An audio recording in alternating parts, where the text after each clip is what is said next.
Food, yeah, it's a fundraiser, you know. That's why I'm here. Really, we're seeking some help, you know, for food and stuff like that. It really is. It's just it's food stuff, really, and like aspirin would be nice actually, because we've been both having major headaches. You know what I mean? Things happen. Yes, they do. What's happening? What's happening? Stupid monkey here. I'm listening to President Sunday. We'll keep listening to President Sunday for a second until I find what I'm looking for, which is my last open room in which Richard Madsen joined me. Richard's been a regular guest over the Trusty 8 podcast, and of course, appreciate that always. One of the more interesting theists to talk to, in my humble opinion. Richards has got some very unique ideas. Some of them like novel, I think, in many ways. Put something on here to cover up my badge, my official capacity. Hello, impromptu stream. I have to get myself winding down, and I thought this might be a good way to do it. In that we could talk some philosophy. I haven't done a philosophy video in a while, and there's definitely a lot in the moment when you're kind of doing an interview off the cuff, as I was. I was really, prepared for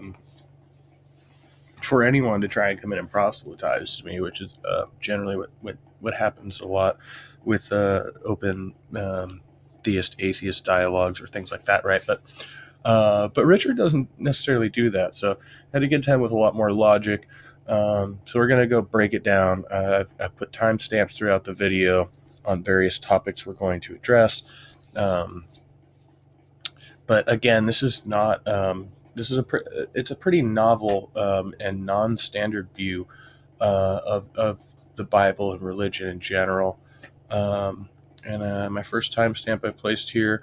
We'll do an intro, and Richard comes in and niceties and all that. And something like 5 why minutes. Is there a necessity for a God? Something like that. Is that right? Something like why is there a necessity for a God? Exactly. We're going to talk about presupposition. So, as in with my conversation with Darth Dawkins, there's all the precepts have a different way of asking this question. But what is it that is ultimate and fundamental? What is it that necessitates, or that is necessitated by the fact of existence, right? They'll say that there's a chain of causation, right? Infinite regress. You cannot have an infinite regress. Therefore, there must be a singular necessary cause, a necessary being or entity that is the prime mover, right? So we start from there, and we'll get into it and go piece by piece for as long as we can manage. What you said? It's something like why is there a necessity for a God? Something like that. Is that right? Right. You kind of hear that from the presuppositionalists, I guess, is why I'm framing it that way. I mean, because they would say,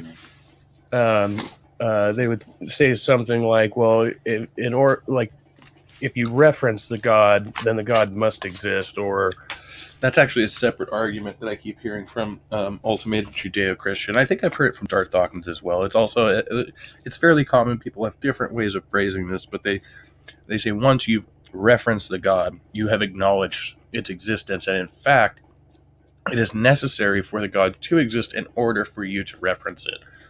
Right, so it's a circular reasoning fallacy, but they're pretty adamant about it on that stance. Now, you could go to like the ad absurdum. I could reference any character, Snoopy, right? Now, Snoopy exists. I reference Snoopy, therefore Snoopy exists. Snoopy isn't necessary. I'm not claiming Snoopy. Well, I could say that Snoopy is God. That wouldn't be out of the realm of. I mean, it would certainly be unreasonable. It would be absurd, but it's a claim you can make.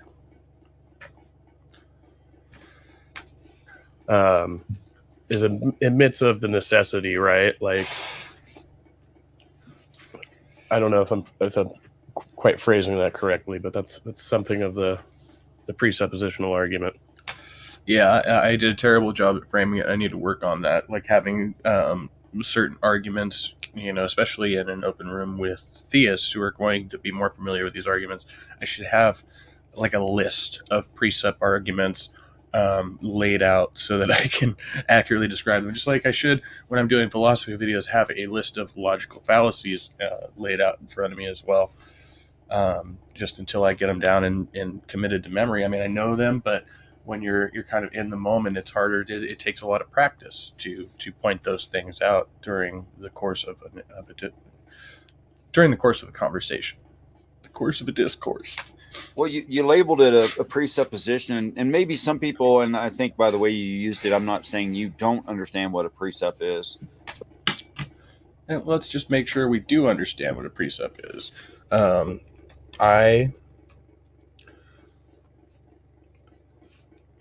if it presupposes, this is presuppositional apologetics, which presupposes of an action, process, or argument required as a precondition of possibility or coherence, right?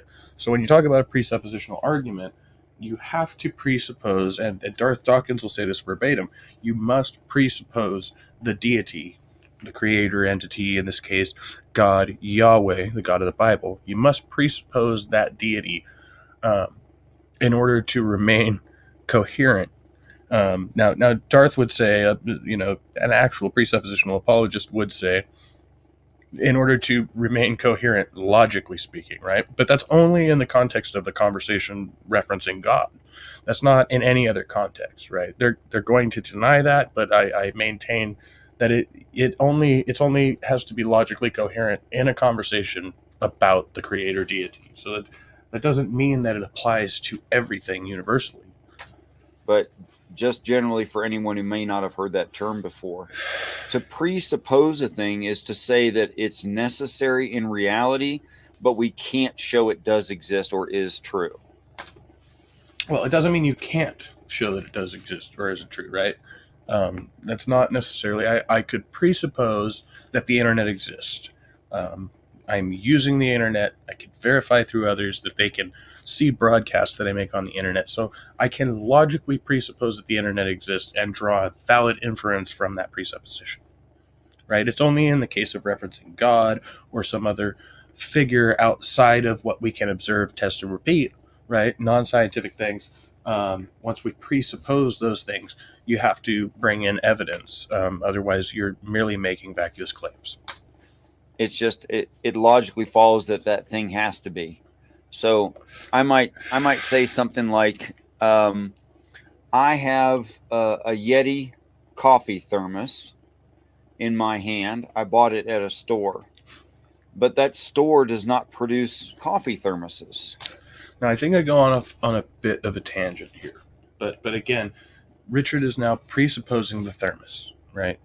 But we can verify that the thermos exists. I can go and get a thermos of a similar kind, quality, and all of that thing, right? So I can verify that the thermos exists. The thermos exists. Now, I could do this in theory by going on the internet, right? I could go and see maybe even in this conversation, we're both camera off here, but say Richard was to come on camera and show me a thermos in his hand. Right. Well, that would be I would be receiving the information via Richard. I can't physically touch the thermos, but I can see the thing. I believe that Richard's real.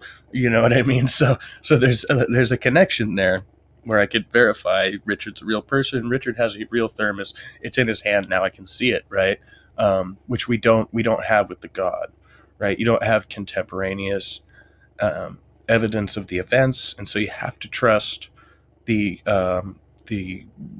prerequisite knowledge and history written in the text. In other words, you must trust the Bible as a source of true information in order to verify the existence of Yahweh logically. Right. So in order that I had that was at a store, By the way, Richard is still streaming. I don't think he's on. I think he left the panel open, but there's a bunch of good stuff going on over there. So if you're, nobody's watching me. If you go check that out if you're not checking it out. If you're checking this out later, go back and check out Richard's stream from tonight, last night, wherever you are. It's a good one. It's just talking, but there's actually been some really good dialogue going on over there. I have to say things like, there's a manufacturer who, manipulates steel and plastic and create these things. Then there's a truck, and the truck ships it, and there's a person driving the truck, and there's fueling stations, and blah, blah, blah, blah, blah. Right. So we're going into the semantics of how the cup came to be and arrived at Richard's locale. All good things, I mean, we could talk about that, right? But I think this, and again, I'm going to continue going off on this tangent with Richard, but we steered very far away from the presuppositional apologetics into various processes, and we're going to kind of steer away. So, but I think going back to that precept and the issue of necessity, and what I asked, why believe in God? And my first question was, why is it necessary for me to believe in God? And we're actually going to go back to that, and whether or not God cares if we believe in him. Does that even matter? All this different stuff to get to coffee cup, right? So I can't right now prove that that there is manufacturer of this coffee cup. Well, you can prove the existence of the coffee cup, right? Once again, you could hold it up, you could show it on camera. I could Google an identical coffee cup, which I might order for myself, and say, yes, this is a nice Yeti thermos. It matches the one you have identically, etc. Right? That's a verification. But I can safely assume, since I have coffee cup, there is a manufacturer, right? And that's what they're doing. But is it necessarily true that the universe was created like a coffee cup is created? Well, no, that part's a huge assumption, and it's not axiomatic, because you do not have to assume it. Right. And so, and again, when we're talking about the necessity of a God, for you to presume that there is a creator, because the universe exists, therefore it must have been created by some other entity or being, right? Now, that's not Richard's argument. To be clear, he's gonna go over that, but in the presuppositional argument, that's what we would be addressing here. The problem is, and I'm going to point this out and go off on the tangent, that we know the process by which the coffee cup is made. We can point to the manufacturer, all the various laborers that go into the production and distribution of these cups, right? And that still it doesn't get us to it doesn't get us to a singular entity, right? Which is the Christian apologetic, right?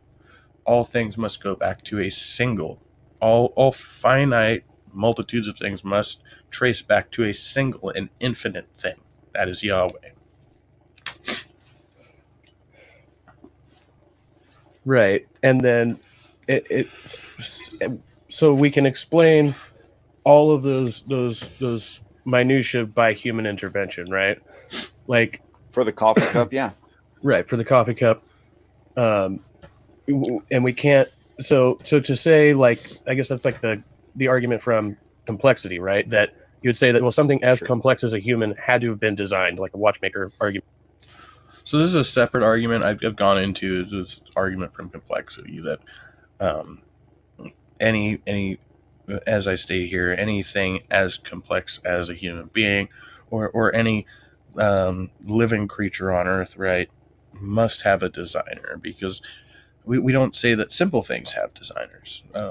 We don't say that rocks have designers. And yet, the problem with this argument is that they're going to say that God designed people, but God didn't design rocks. Rocks just kind of happen to be there. God made rocks, right? But God did not make rocks complex. Well, that's patently not true, right?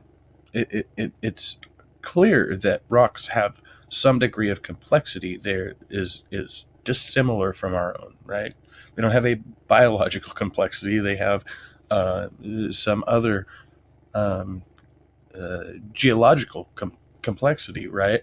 But the process that rocks undertake in order to become what we see as rocks, takes millions or billions of years in the crust of the earth, in the process of is it accretion?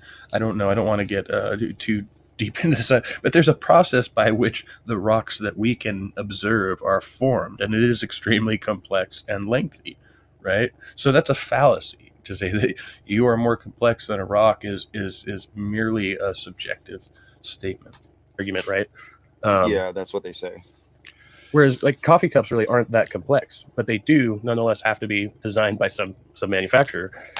I don't know why. I mean, that's just kind of the way it came out at the time. But again, I could have used probably a rock as a better example of something that we could say, well, where does this come from? Well, it comes from a process. But does that process necessarily have to have a processor, right?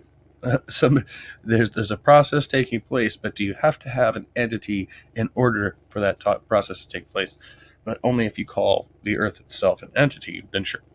So it's kind of a strange paradox that we have such a complex human anatomy and stuff like that, but we can say, well, these things, that arise in nature. Say, let's even say just the fact that we all require water, and water is relatively abundant in nature, right? And this mere fact, it's like there's another argument. That was actually a good analogy, I think, to water. I probably should have stuck with water. This is why that all living things are primarily composed of water. They require more water in order to sustain them. And there's water independently of all those living entities, right? And yet they are all based in water, chemically speaking, right? And require water in order to continue to survive and function. I can't recall what it is, but it's like if you were the water and you were like a puddle sitting. You say the water is God. What's the puddle argument called? There's a term for this. Puddle argument. There's a name for this argument. The anthropic principle. If you imagine, oh no, this is something different. Oh yeah, no, this is the same one. It's the anthropic principle.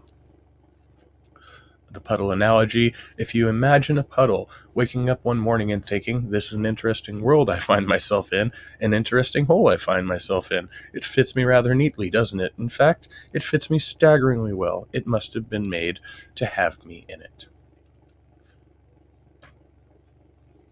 In a hole, and you'd say, wow, this hole appears to be designed especially for me, right?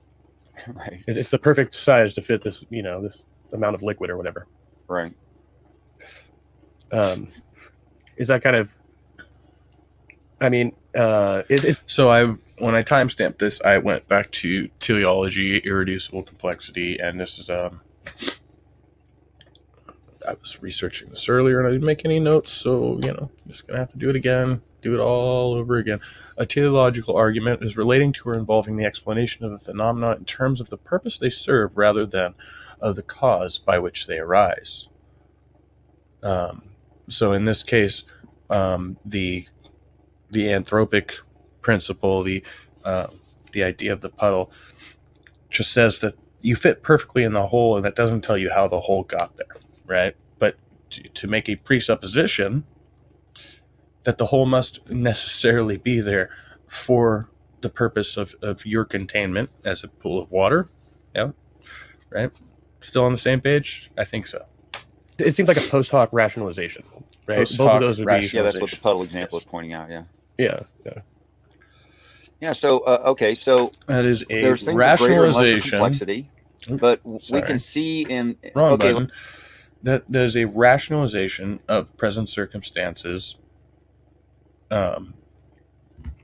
based on an incomplete knowledge, right?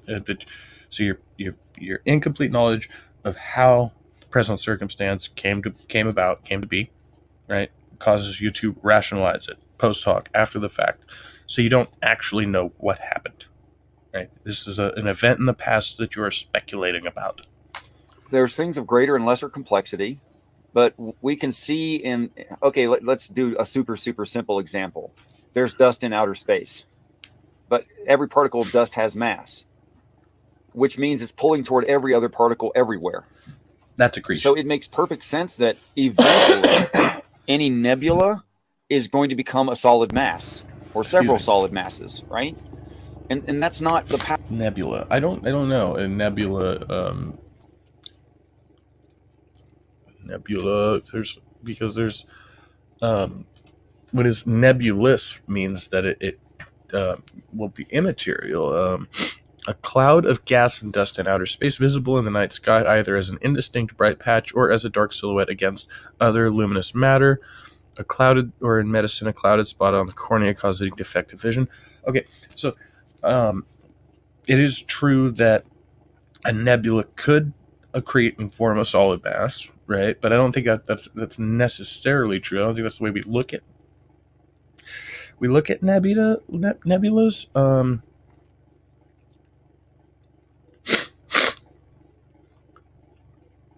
God, these are some really, really cool pictures. I'm trying to think. Is there? Let's listen back to what Richard said one more time there. So it makes perfect sense that eventually any nebula is going to become a solid mass. It has the potential to become a solid mass. I don't think it's necessarily true that it will become a solid mass. It's probable. It's likely, but I don't think it's necessarily true that will be the case. Several solid masses, right? Could be. And that's not the power of God. It's just, mass is attracted to other mass. It's just as simple as that. Yeah, so it's simple gravity, simple physics, on the same page. So it doesn't take a God to create a planet, you see, or, just a big glob of whatever.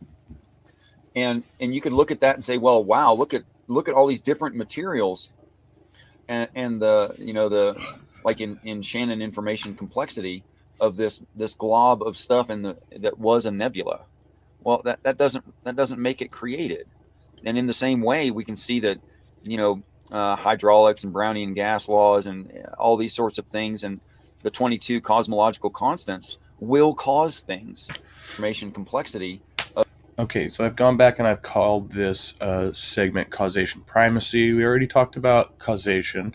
There's a theory of regress. So everything that arises must have arisen from a prior cause. You cannot have an infinite regress without a first cause or prime mover. That's the prime mover argument.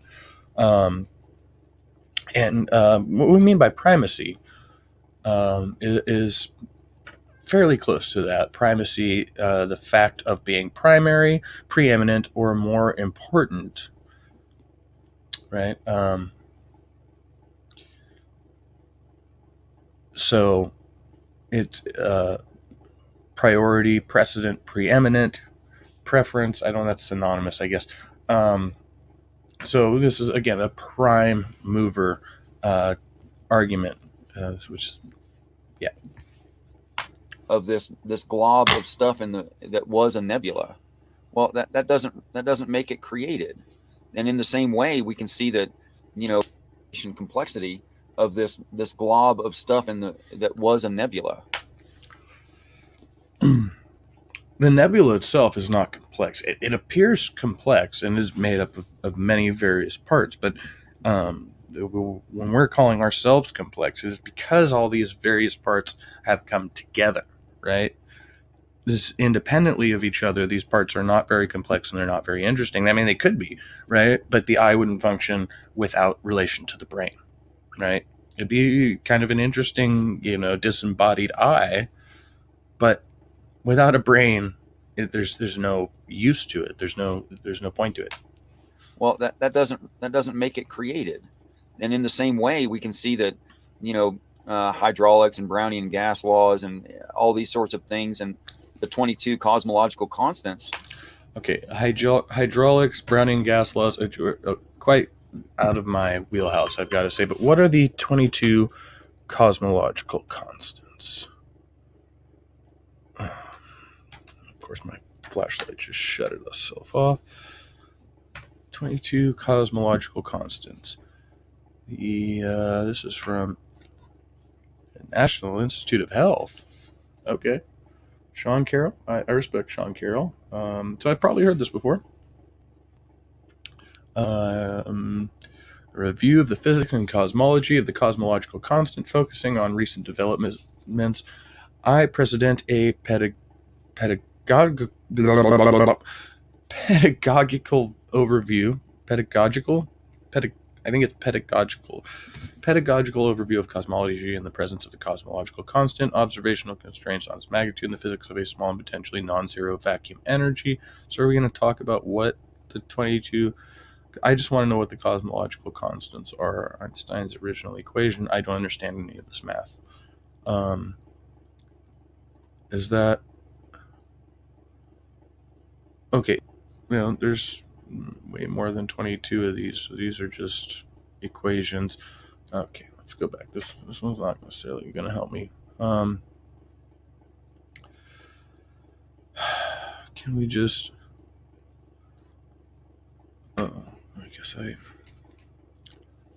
Maybe this will help. There we go. Wikipedia, save me. The cosmological constant problem. In cosmology, the cosmological constant, usually denoted by the Greek capital letter lambda, which looks like an A without the little dash in it, alternatively called Einstein's cosmological constant, is the constant coefficient of a term that Albert Einstein temporarily added to his field equations of general relativity. He later removed it. Much later, it was revived and reinterpreted as the energy density of space or vacuum energy that arises in quantum mechanics is closely associated with the concept of dark energy. Okay. So I'm going to have to just ask Richard what the hell he means by this, because I can't really find it in a cursory Google search. There's lots of talk of cosmological constants, but not a particular number of 22 or where it lists anything other than equations that I really don't understand. But I guess he's just saying that certain things in the universe are static and constant. Will cause things just by their nature and what they are. They will cause things. Like gravity. Gravity causes things to occur. The law of attraction, right, which is, in a sense, is a part of the gravitational force. Matter is attracted to matter. So do we need a creator of the universe that we would call a god? No. I don't see a need for that. You don't. No, I don't see it either. Interesting. Okay, so Richard said God is not necessary in order for the universe to exist, and we agree on that point. So why believe in God? Again, the opening question, but we'll get into that more. There's some delicious chips. Well, I want to say, take a moment to say hello to our dying son. See you in the side chat. Good to see you. It's a great name. Yes. It's an amazing name. Okay, well, so to shift gears. It's a set of guidelines for running a human society, but it would only apply to a human society and nothing else anywhere else. Okay. So we've skipped forward a bit. Now, Richard is claiming God is a set of guidelines. It applies to human society. We'll go back so we can hear the full statement there. Time stamped at 14 minutes. God is a set of constructs, a set of guidelines for running a human society, but it would only apply to a human society and nothing else anywhere else. Right. Now, a set of constructs and constraints that applies to a human society, but nothing else anywhere else. So God is the God of man, as it does say in the Bible. Okay, we'll go from there. Like, how can I say God is love, and love is an emotion, and that emotion is in some way in charge of non-emotional animals? You see, it falls apart as soon as you say he's the God of lions. Now, I don't think it does, and we're going to start getting into it here, because making the claim that any animal does not have emotions, I don't think you can necessarily back that one up. I think many people believe that. Like, many people believe that fish can't feel pain or suffering, right? But we have no reason to believe that. It's actually just very convenient for us to believe that That way we don't have to feel any moral culpability for the suffering of animals in nature or those that we consume, right? But I don't think there's that you'd have a leg to stand on to really say that animals don't feel emotion. But we're gonna broach that one gently here. No, he's not.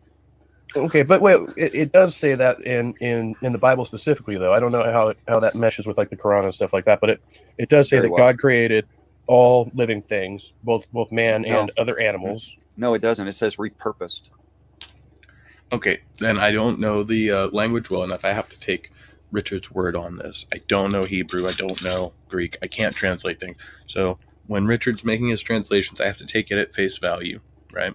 But in the translations I have read, it does say that God created both man and land animals, which is, the AIG argument, on the same day, and that those animals are subordinate to man, or man has dominion over them. And we'll talk about that again later too. It doesn't say created. That's a translation and not the original idea. Okay, so you see that these things were already here. God reformed man. Yeah, let me make an argument for that. And by the way, that God right there is actually Elohim and not Yahweh. Right. And the word Elohim it means powerful beings, but they could be evil or good powerful beings depending on what they're doing. I have to post hoc preemptively apologize. I'm preemptively apologizing in this video because I've listened now to this a couple times, and I realized that Richard did request to make a formal argument to state this case, and I think I'm going to derail him from that. So I apologize, Richard. We might talk about this again in more detail. I always enjoy further conversations with Richard, and it just brings up more questions and stuff we can talk about later. So let's see where we're at. Got a set of guidelines. Okay, we still got a few minutes before the next timestamp. So it doesn't even say that Yahweh reformed man. It says that powerful beings changed existent stuff into man. If you can dig. For those who don't know, that's the Elohim, which as far as I could tell, the translation says Richard's said this many times, and I think Dr. Joshua Bowen has verified that the Elohim does actually refer to a collective of beings and not a singular being, which is a huge problem for all these Christian precepts out here who are saying what is fundamental, what is ultimate, what is it? Dig that, which we see happened in the evolution. I dig it. In the evolutionary cycle, we see that did happen. That I don't know what he means there by the evolutionary cycle, other than that it takes more than one being to create another being. But that's not even necessarily true, because you have bacteria and insects that reproduce differently. You have asexual creatures and things like that. So I'm not sure how that applies to evolution, but we won't dig too deep on that. We came from something else, and I have no problem with that.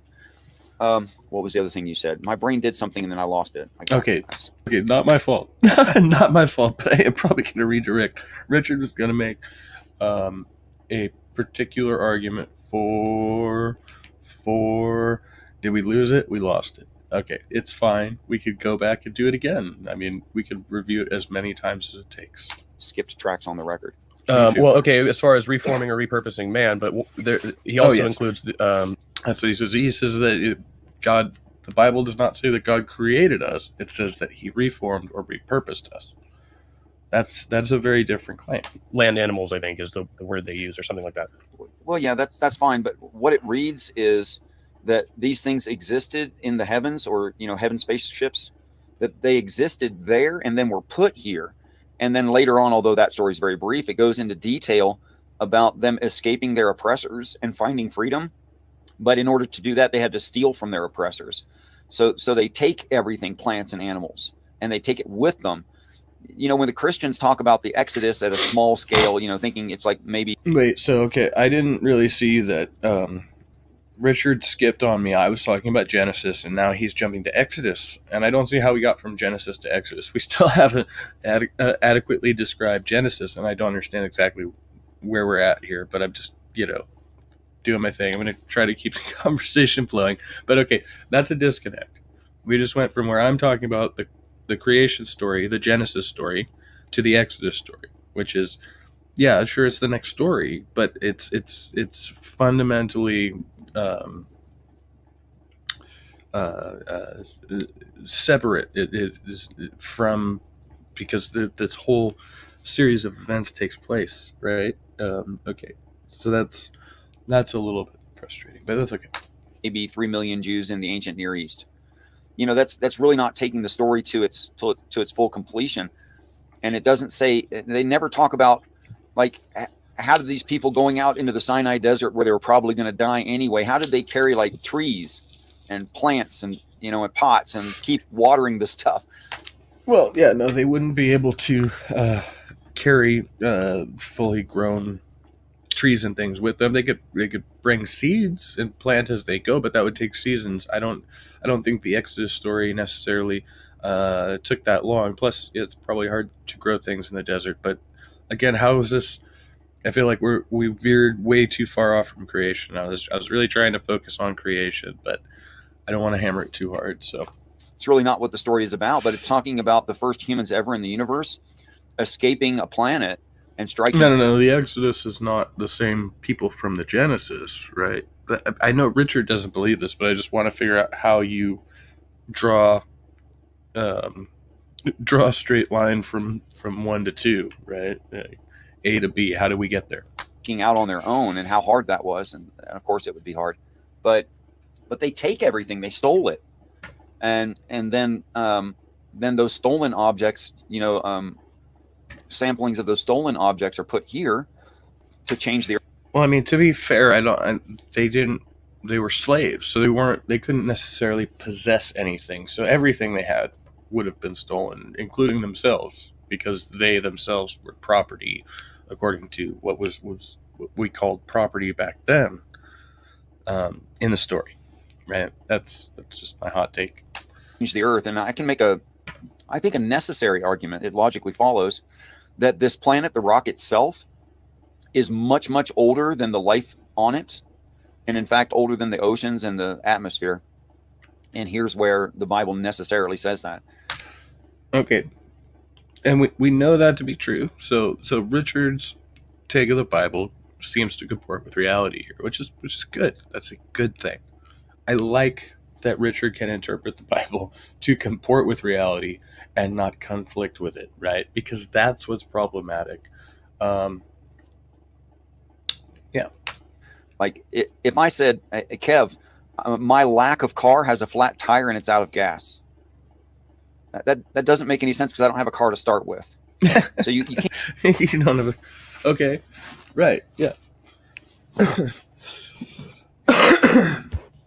My God knows and sees everything, which makes no sense if you don't have a God to start with. We're going to go back to the cars several times later. It's going to be fun. We're going to talk about morality, which incidentally will be the next serious video I do on here, I think. I have a few things in mind. We have to return to John Locke, of course, Marcus Aurelius, but I want to discuss moral relativism, moral realism, and, well, just other ethical frameworks, ethics in general. It's just so fascinating. And this car analogy is going to really get us going later. So you can't put descriptors on a non-existent thing, right? You can. You can't. You can absolutely describe a thing that does not exist, like a fictional character. You can paint a portrait. You can make an image of it. It could still be fictional. It could be non-existent. It would then exist as a fiction, right? Fictions exist. Fictional characters exist. Caricatures exist, right? It could be a likeness of a real thing that is not identical to that thing. So you can absolutely describe a thing that does not exist. Once you describe it, does it exist? No, well, it exists in the conceptual realm until you put some physical form to it, right? Like an AI sex robot. You conceive of that thing. It does not exist. It exists in the realm of conception, right? But once you create an AI sex robot, then you have the thing in existence, right?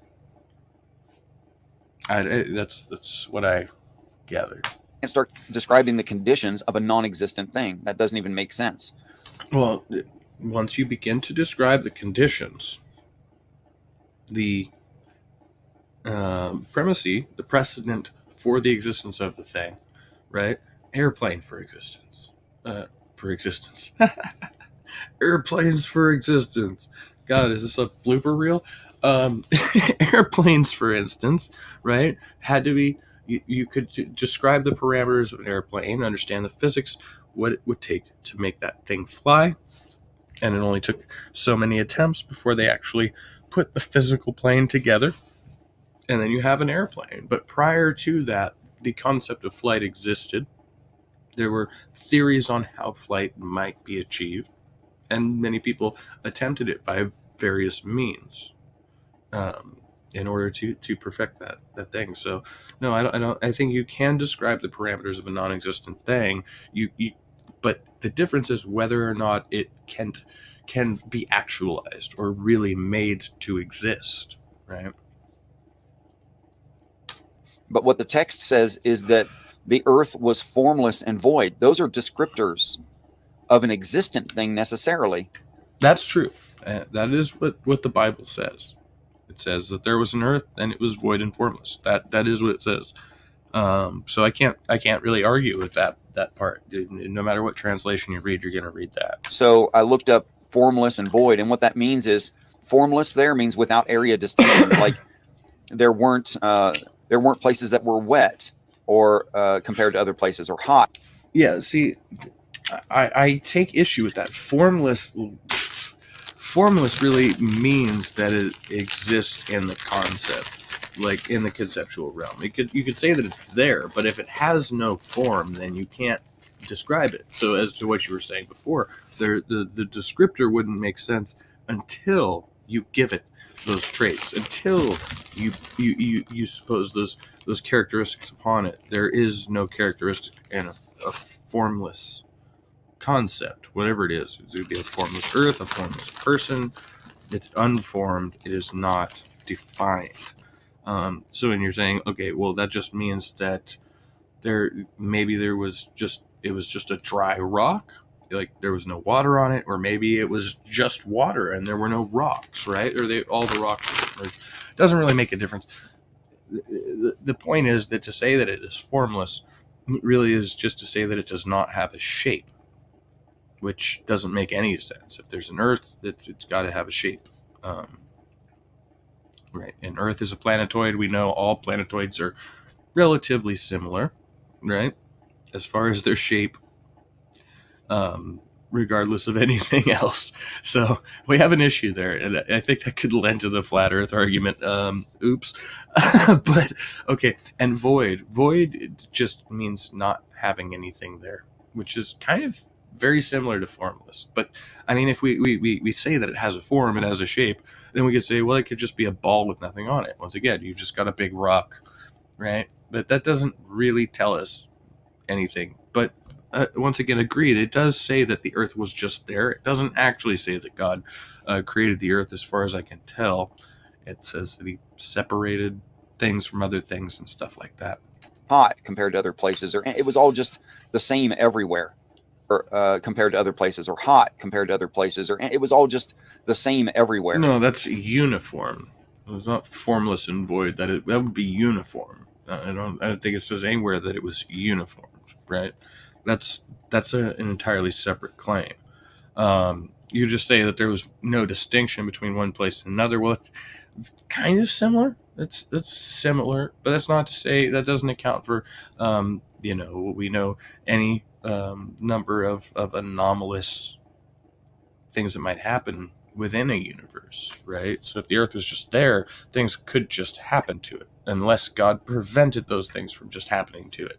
Otherwise, there's no reason to believe that there was merely a uniformed, formless, and void earth ball, other than it says that in the Bible. And I looked up the word void, and it means void of life forms. No, so, that's no. I mean, void could mean void of life forms. It could mean void of any entities or beings. It could mean void of knowledge. It could mean void. Void is just a general term. So, I mean, if you're talking about in a translated sense, in a translational sense, where this is what they meant in another language, sure, maybe, but that's not what we mean by void when we say it in English, and that's not what, you know. If you go and look up definitions from the Bible, that's not what you're going to find. So it's saying the existent Earth didn't have any area distinctions on it, and there was no living things. I think just from the present knowledge standpoint, it is kind of absurd to try to envision an Earth or any, let's not even say it, any planet that it has no distinction from area to area. That really wouldn't make sense, because if you had no distinction, you wouldn't have one side from another side. The planet itself would be what what's the word I'm looking for? There's a word for this. I just can't think of it.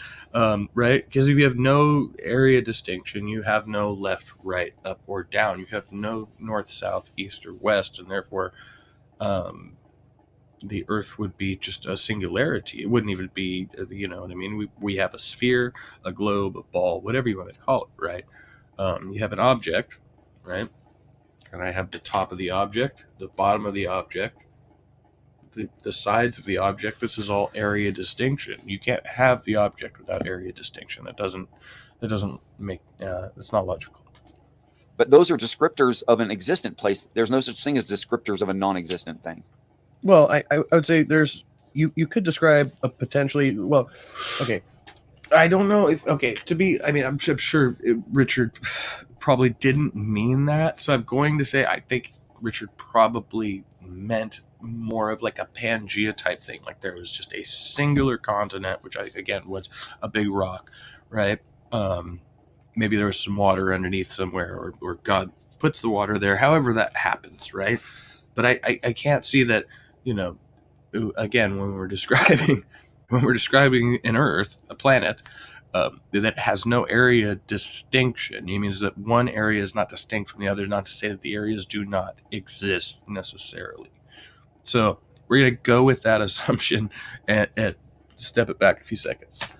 Well, I would say there's, you could describe a potentially, well, okay, there's a concept, right? You could have a concept of a thing, you could have a description of that thing, and it may or may not exist, right? If it's merely conceptual, you don't have firsthand knowledge of it.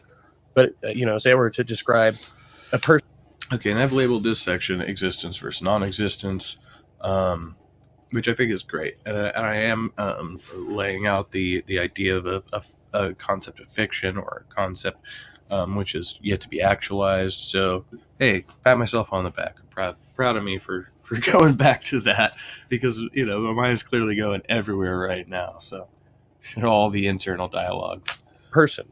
I don't know whether or not this person exists, but I could give you, you know, I can describe a person, right? And they could match a real living entity, or maybe not, but it doesn't mean that the person themselves exists. They exist in a conceptual realm. 5'7", female, blonde. That's my sister, by the way. That's kind of a vagary.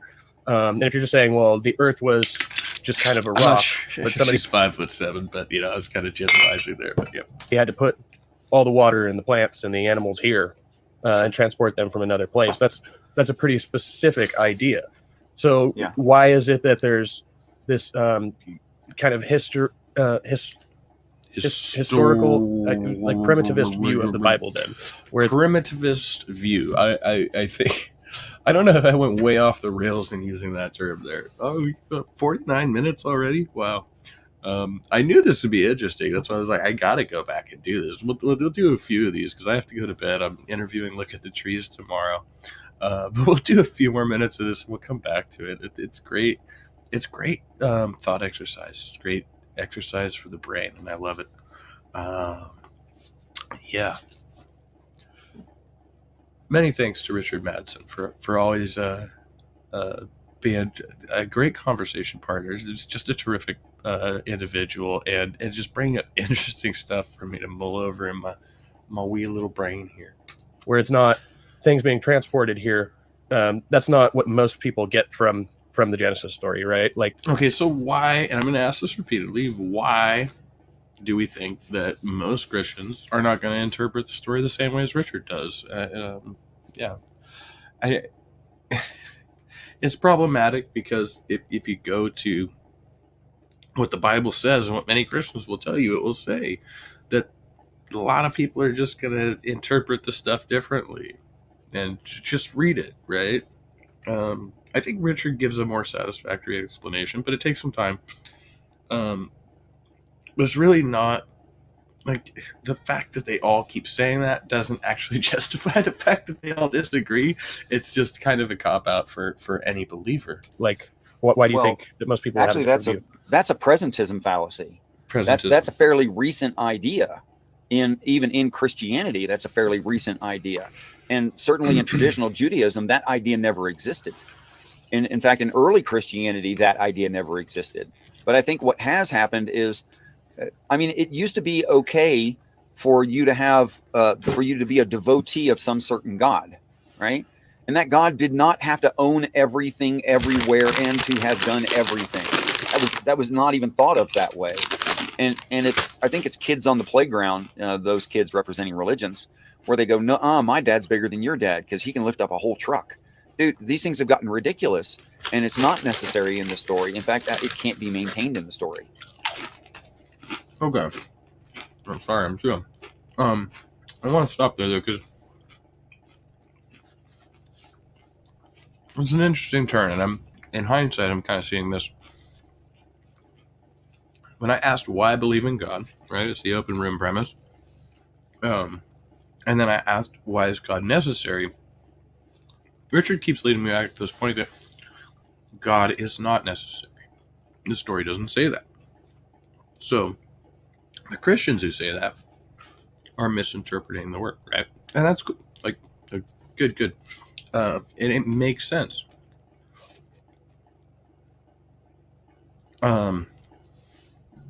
What we mean by necessary is not in terms of when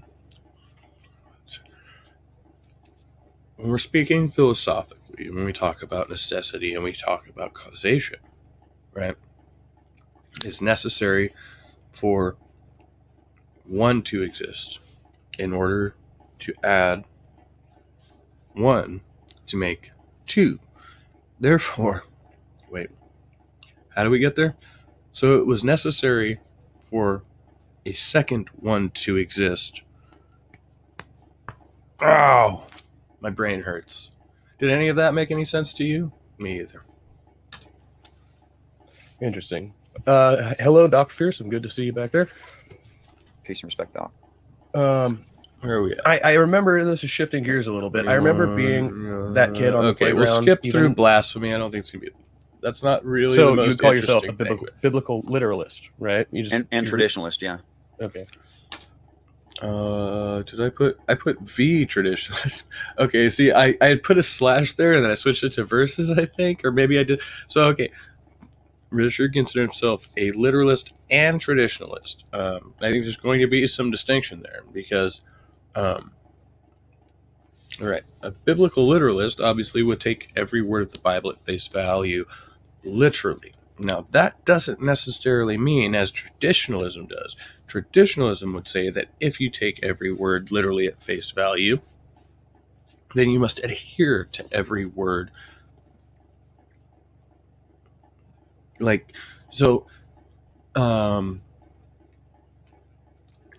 again, this necessitates, this creates a necessity for one to believe things like woman was created from the rib of a man, that all of mankind was created from a single pair of individuals, right? That those individuals were cast out of a magical garden because a snake tempted them to eat some fruit that God told them not to eat, but he put it right there where they could get to it anyway. Like, why would God put the tree in the garden, right? But I'm not going to ask these questions. I'm just throwing it out there.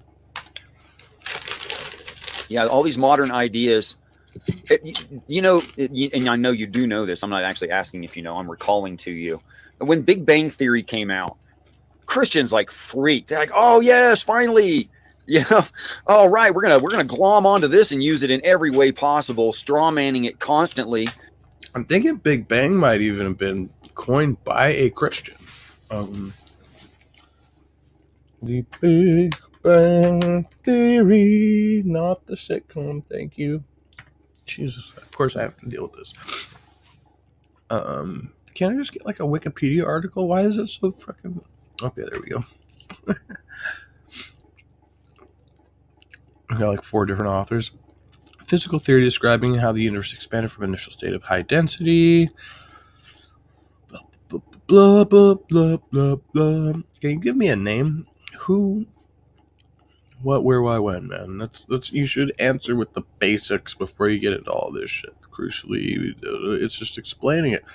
Okay, do I actually have to specifically Google?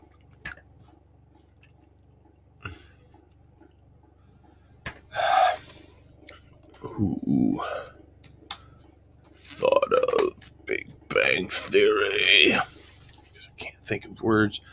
1931. Jorge or George? Yeah, it's gotta be Jorge. Just spell it with G's. I can't pronounce this fucking guy's name for shit. Jorge Lemaitre? Belgian cosmologist and Catholic priest. A Catholic priest thought of it.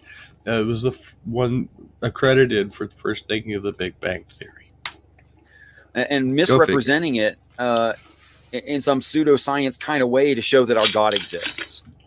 Like, what the hell are you doing with it? Dude, it's a scientific theory that defeats your ideas about God. And the Christians flip-flopped on that and went, yep, see? Dude, that's not what it's describing. And it doesn't work that way. And they'll just glom onto any new discovery and go, yep, we knew that the whole time. I think there was a period between when Big Bang cosmology became popularized and when we had radiometric dating methods, right? So up until then, they were like...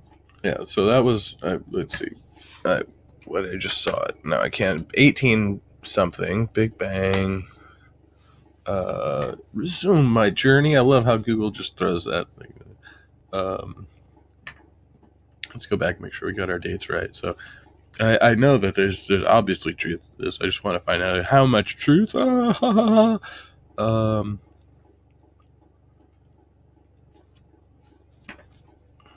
Cosmology. Okay, here we go.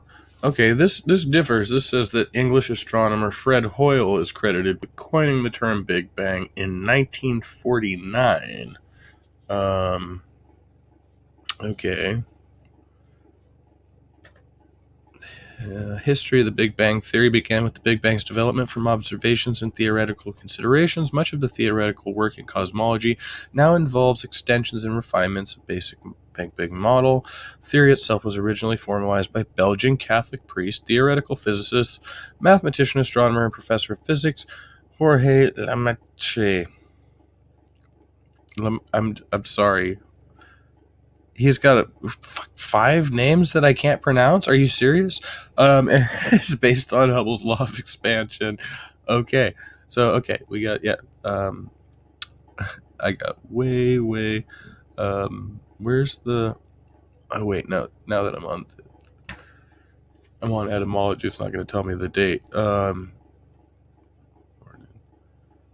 in 1966? Damn. All right, cool.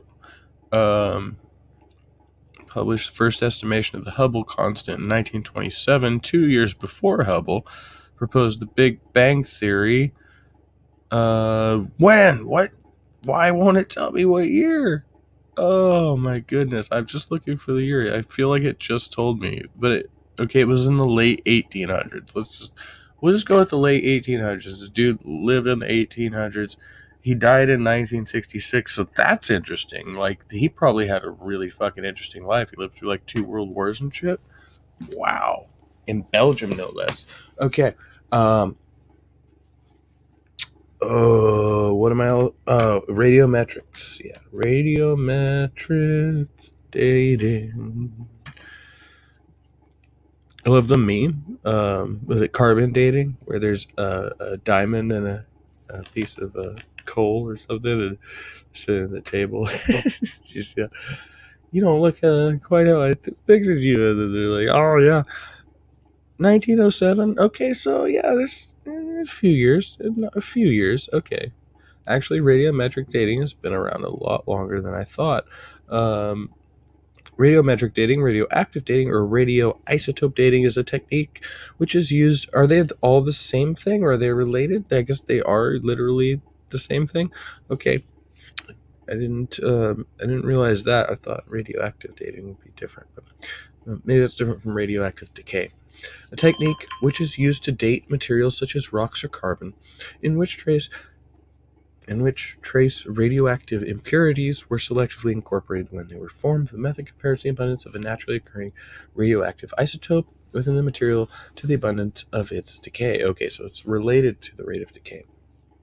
Information about the absolute age of rocks and other geological features, including the age of fossilized life forms or the age of the Earth itself, and can also be used to date a wide range of natural and man-made materials. Okay, and so somewhere between 18, let's just look this up one more time, 1907 and, no, you cannot, do not do that to me.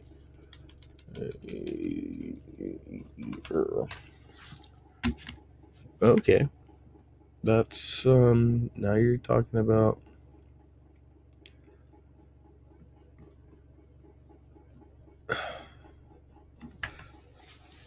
jeez, man, I shouldn't have to keep history.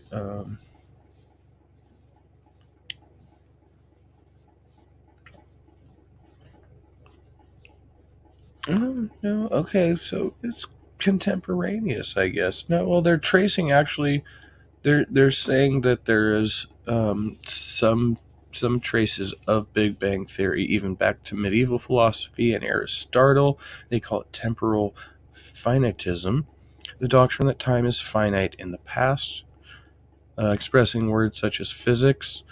And although this is from Aristotle, although space was finite, with only void existing beyond the outermost sphere, the heavens' time was infinite, causing problems for religious people, of course. Okay, 1610.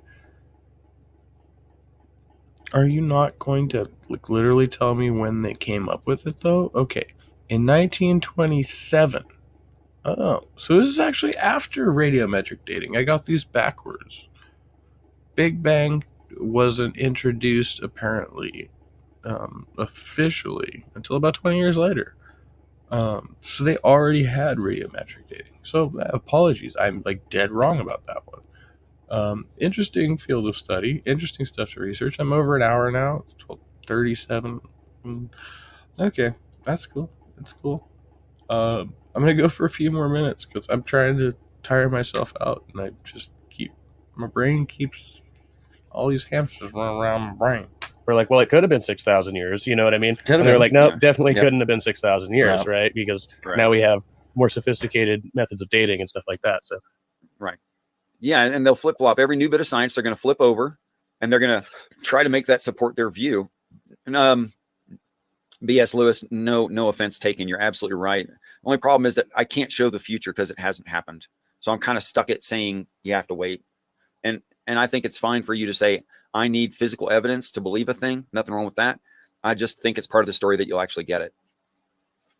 and to address look at the trees there, why do you think the Bible should be taken seriously? What do you believe is valid? It's only serious and valid and important when you start to experience the things that are in the prophecy. And until then, a person is free to think whatever they want, and that's fine. Now, me, I'm not an empiricist alone. I am an empiricist, but I'm not only an empiricist. I also believe that there's philosophy. I also believe there are inductive and deductive arguments. I think deductive and inductive arguments, depending on them being valid and sound, are. Okay. Wait, I think we just upended the conversation a little bit, and Look at the Trees is a great question, right? I'm going to be interviewing Look at the Trees in a few hours, by the way, on the Trusty 8 podcast, where this was originally aired. If you're subscribed to this channel and you don't know that, Grow some brains, you stupid monkey. I'm just kidding. I love everyone here, especially if they're in for the long haul for philosophy content, because this is really where my brain's going more often than not. And, just, we can't say these things. We can't say these things in public. It's not appropriate. Okay. So, why is the Bible valid? And my mic actually cut out there and cut a certain part of the question out, which makes it is what makes you believe that the Bible is valid. I don't care how you logically validate the Bible, but why do you personally believe it? I don't think we didn't get onto that. We didn't get onto that too much. We'll get probably a couple more minutes. We'll get 30 minutes into this video roughly, and I'll cut it short and call it a night. So I'm not too groggy. Tomorrow when I interview Look at the Trees on the Trusty 8 podcast, go subscribe, you fucking monkeys. Evidential. That is proof of a thing. So, when I say that the Bible is real, well, when it's talking about physical things that are real, we have physical evidence to that. When it's talking about deductive arguments that necessarily follow from what we do know is physical and real, we can say that is necessary also. And in inductive arguments, if it's the best explanation for a thing, then that's most likely the answer, even in things that we don't have evidence for. Like, for instance, I can make an inductive argument that some person acts like they care about me. They like ask me how I feel, and they try to adjust themselves to how I feel. I don't think it's not an inductive. That is a deductive argument. You're basing it on that person's actions. I just want to make sure that because you are deducing this based on, yeah. Whereas the inductive argument would be assuming this in spite of the fact, right? Inductive reasoning, the method of reasoning, which general principle is derived from a body of observations consisting of making broad generalizations based on specific observations. Okay. And is distinct from deductive reasoning, which is, let's go to deductive, because I guess I got these transposed maybe, or they're just similar enough to confuse me. A logical approach where you progress from general ideas to specific conclusions. They seem so closely related. Okay, so this is just a general idea that draws a specific conclusion, but the inductive has the evidence of observation, whereas deductive does not. You haven't actually observed the phenomena. You're merely drawing a conclusion based on reason. Deductive reasoning is the mental process of drawing deductive inferences. An inference is deductively valid if its conclusion follows logically from its premise. Okay, I see. I now see the distinction. And I see these immaterial evidences of them, and I might conclude that they love me. Well, I can't prove that. So, deductive is like the a priori. A priori. However that's actually pronounced. Something like that. I did... Oh, excuse me. I read Kant in the form of an audiobook, but it was read by I believe a British woman. Why do I have the hiccups? I'm drinking Johnny Walker and Pabst, so that's probably why I have the hiccups. So the pronunciation, I don't know. I'm so mixed up there, but yeah. So the a priori, that which can be deduced by the mind itself, which is deductive reasoning, obviously, right? So 2 logically follows from 1, or B logically follows from A. That's not a priori knowledge, though. Knowledge and reasoning would be 2 different things. So I'm conflating those 2. I'm just making kind of an analogy there, I guess. They love me, but it sure looks like they do, and that's probably the best explanation, since I'm not a multimillionaire, with a bank card that I could hand. Well, no, in that case, they would love your money, not you, right? You're kind of making a presumption there about what people value. Value is not going to come up very much in this conversation, but I had been in a side chat or something. We were talking about value. Value will come up when we talk about ethics and morality, obviously, and how we deduce value. It may come up a little bit in this conversation, but not what we're doing tonight. So. Hand them. It's probably just that they love me. Well, love would be a purely subjective experience. I mean, Sure. that's one thing we could say, that people experience emotional states differently. So what we all describe as love, one person might see love entirely differently than another. Right. So Absolutely. That's one. A great example would be like polyandry.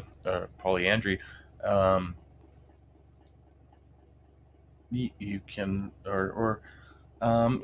even Richard is going to reference this later. The difference between the love you'd have for a spouse or partner versus your child, your sibling, or your parent, right, is going to be, those are all going to be distinct subjective forms of love, and to varying degrees amongst different individuals.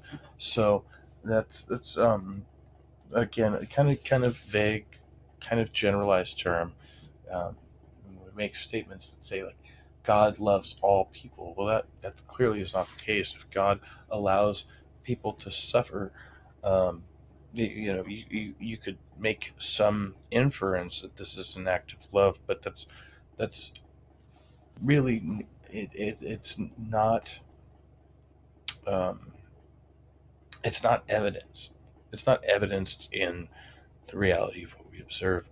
Why many people would be made to suffer because they deny God, right? Especially if God does not necessitate our beliefs in order for God to be fulfilled.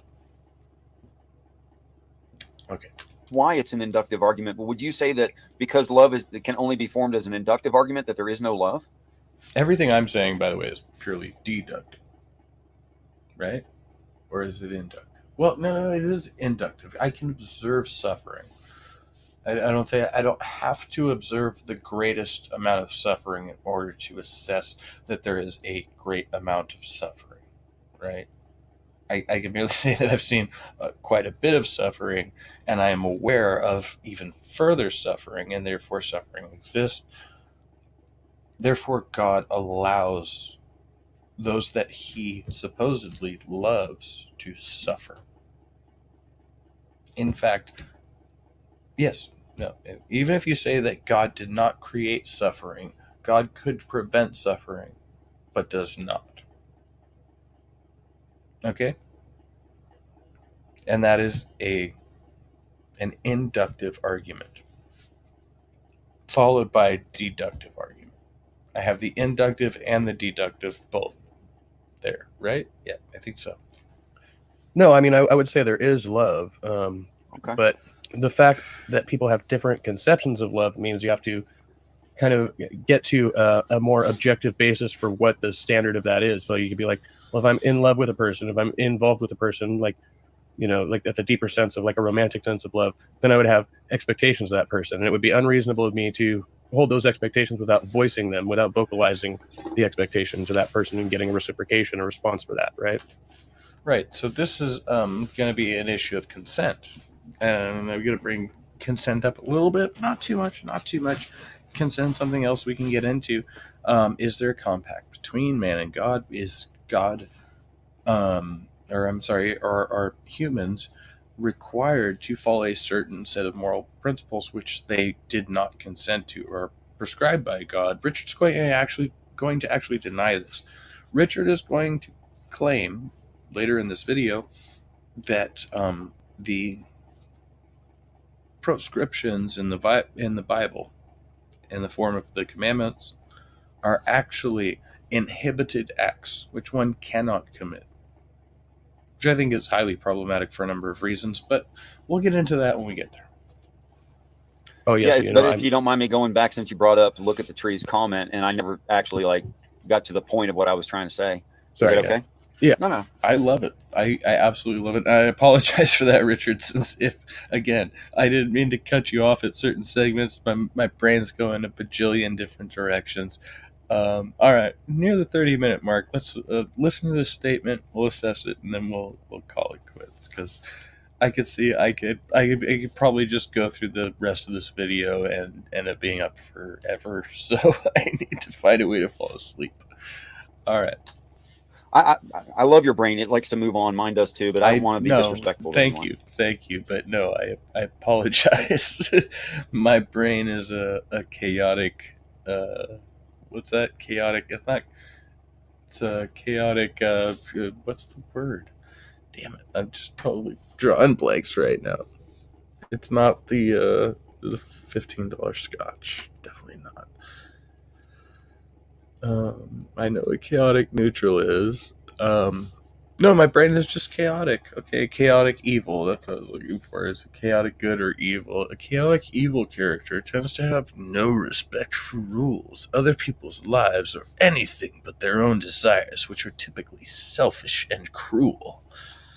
They set a high value on personal freedom, but do not have much regard for the lives or freedom of other people. A chaotic evil. Why is that even a thing? You're just talking about a selfish fucking person? Like, get the fuck out of here. Chaotic evil. Yeah. So, okay, I can show you things in the Bible that are true in reality. They are true in reality. And it's valid in that way because all true things are valid in reality. That's what makes them true. Wait, all true things are valid in reality. Validity is applicable to logic, right? Validity is literally a tense of logic. You don't have valid or invalid without logic or illogic. So I don't think I understand where you're coming from. You're saying a thing could not be logical if it were not true, but that's not necessarily actually true, unfortunately. You can have a logical syllogism which is invalid, which is why we have the term, right? You can differentiate between something that seems logical but is not true, whereas you can have something that is true which is really illogical and yet actually is the case. Like a chaotic evil. But you don't. God, this is so engaging. Why? Okay.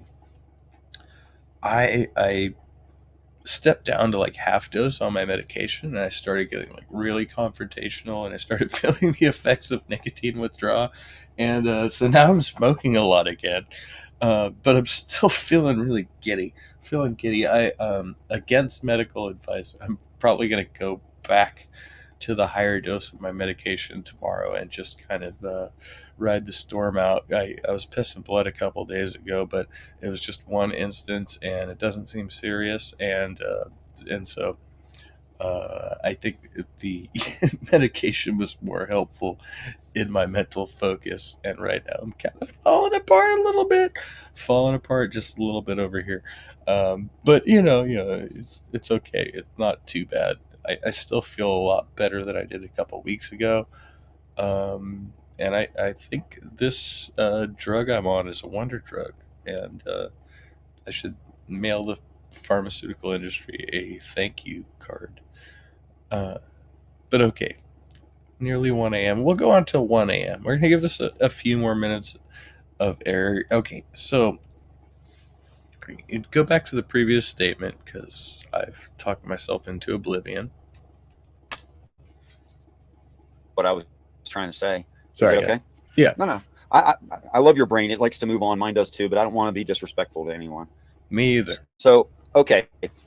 I can show you things in the Bible that are true in reality. I also know, I notice, and I'm going to say this right now before you notice things in the Bible that are true in reality, that I have a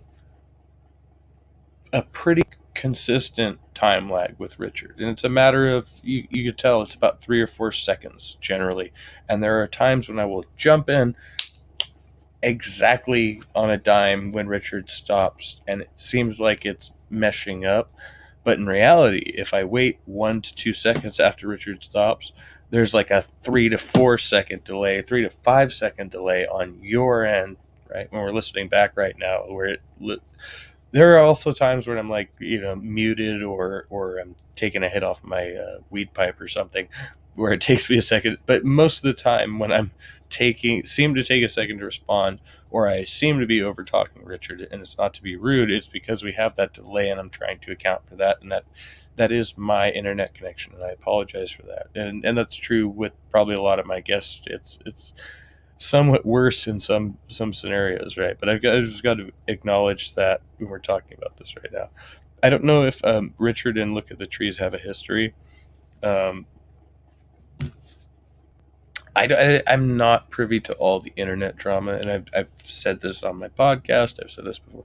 Like, I'm really not too interested in a lot of the drama. If you can give me some concrete, some factual information about an individual who's behaving badly, it may cause me to. I'm not necessarily completely averted um, to engaging with or even indulging in content from people who behave badly. It's just going to probably change the way I promote them, whether or not I want to have them on my channel and stuff like that. But I go with the general principle that if someone has not harmed me, they have not harmed someone that I care about. I'm going to give you the benefit of a doubt, right? But don't push that too far. I'm even willing to have Darth Dawkins back in the open room again, even though he gish galloped me for, like an hour and 30, and I have no evidence of that because I clipped that video. It's still on the channel. It's called The Director's Cut, and I did a full 9-hour review. 9-hour review. A 9-hour review on my old channel, which is now fucking non-existent. So who cares, right? The internet can make you non-existent. The point being that the whole thing was kind of pointless, but I would still have Darth back in. I'm just not gonna let him fucking railroad me again, But I'd even give that extent of courtesy to Darth Dawkins. So anybody is welcome here, generally speaking, with a couple, 2-3 exceptions, maybe. Even Otangelo can come back. I've talked to some of the people affected by these people, right? And I know that their perspective on this is that they pity these characters, right? So it's not a matter of platforming somebody, right? These people already have larger platforms than I do. That's really kind of irrelevant to the conversation. I want to talk about not whatever phobias they harbor because of their beliefs, but the core concept of their beliefs, as long as they're actually ready and willing to engage in philosophy and not try to just dominate a conversation, right? Because that's the thing. When people just try to dominate a conversation, that's a psychological issue. That is a disorder, right? Like, somebody who talks ad nauseum and continues to yell, "Stop over talking me," when the other person is, spoken like 30 seconds compared to their 2.5 minutes or something. You know what I mean? Like, that is a psychological disorder. That is a compulsion. That is somebody who is seeking attention, and they're gaining it for that very reason. I'm not going to indulge that. But I will indulge a serious argument, and I will indulge an honest argument, an honest conversation, like the one Richard and I have. I'm not so averted to the idea of God that, talking to theists merely disgusts me, or that the fact that certain concepts in the Bible are problematic are going to make me avoid the conversation. That seems counterproductive to me. So They are true in reality. And it's valid in that way because all true things are valid in reality. That's what makes them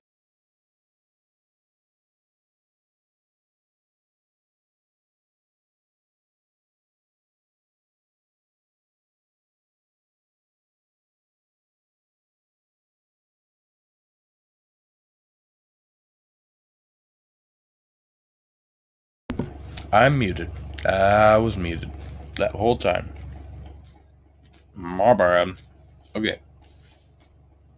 So no, once again, a valid and sound reason is a concept in logic.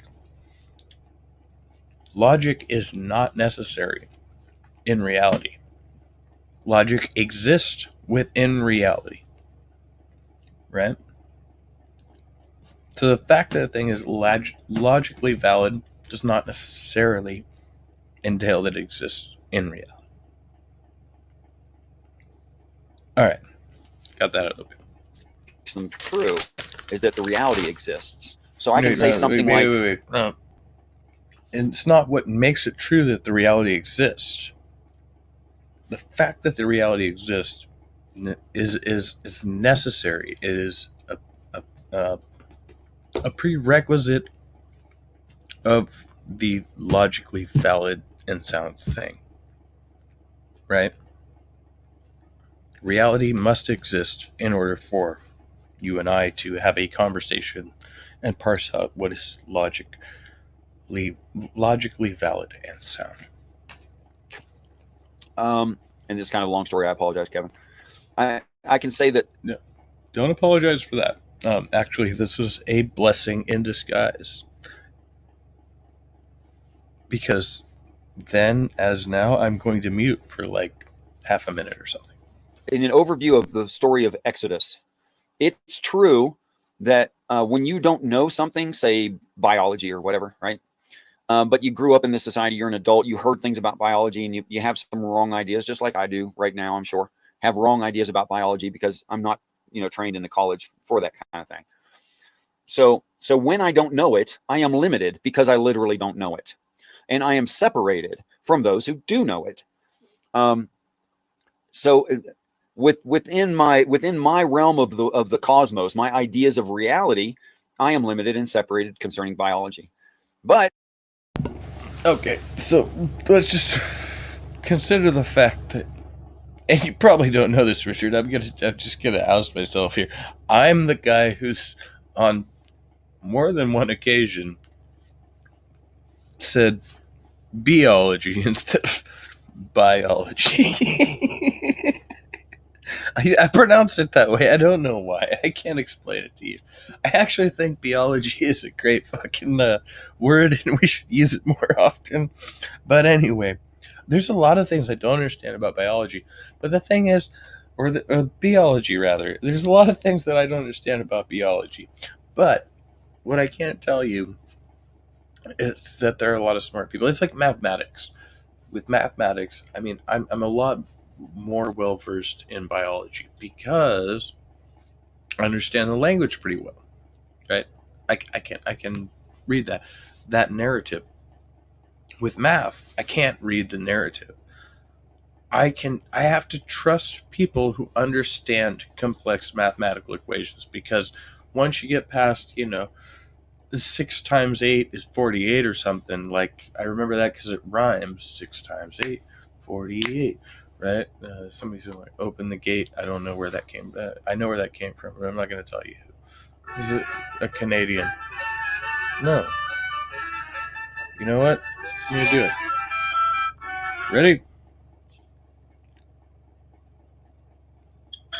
What's up? You're live on Stupid Monkey Philosophy. How you doing? You're live on the internet, bro. I am? Yeah. I don't want to be live. I want to be dead. So what's up, man? I'm just doing a fucking philosophy stream and getting ready to go to bed. What you up to? Oh, this is a bad time to say, yo. I was like, yeah, I'm going to answer the fucking phone. Oh, I was just touching bases about tomorrow. Are you still coming up this way? Yep, I'll be there. Yeah, I should be getting off downtown Sac about 4 o'clock. If you want to pick me up, that'd be cool. No. You're coming on the Amtrak? Yeah. All right, just let me know what your schedule is and I can swing by, all right? All right, yeah, for sure, brother. All right, that'd be awesome. I was going to tell you about that one, remember that one guy that spitted on me and assaulted me? Oh. on Shit. back. Hold on here. I'll take you off speaker. No, wait. Well, I gotta finish up this stream though. I'm still on stream. You tell me about it tomorrow. They're gone. They're history. Anyway, call me later, man. All right, bro. All right, that's Roy, friend of the podcast, the friend in general, friend of the band. Yeah, good shit.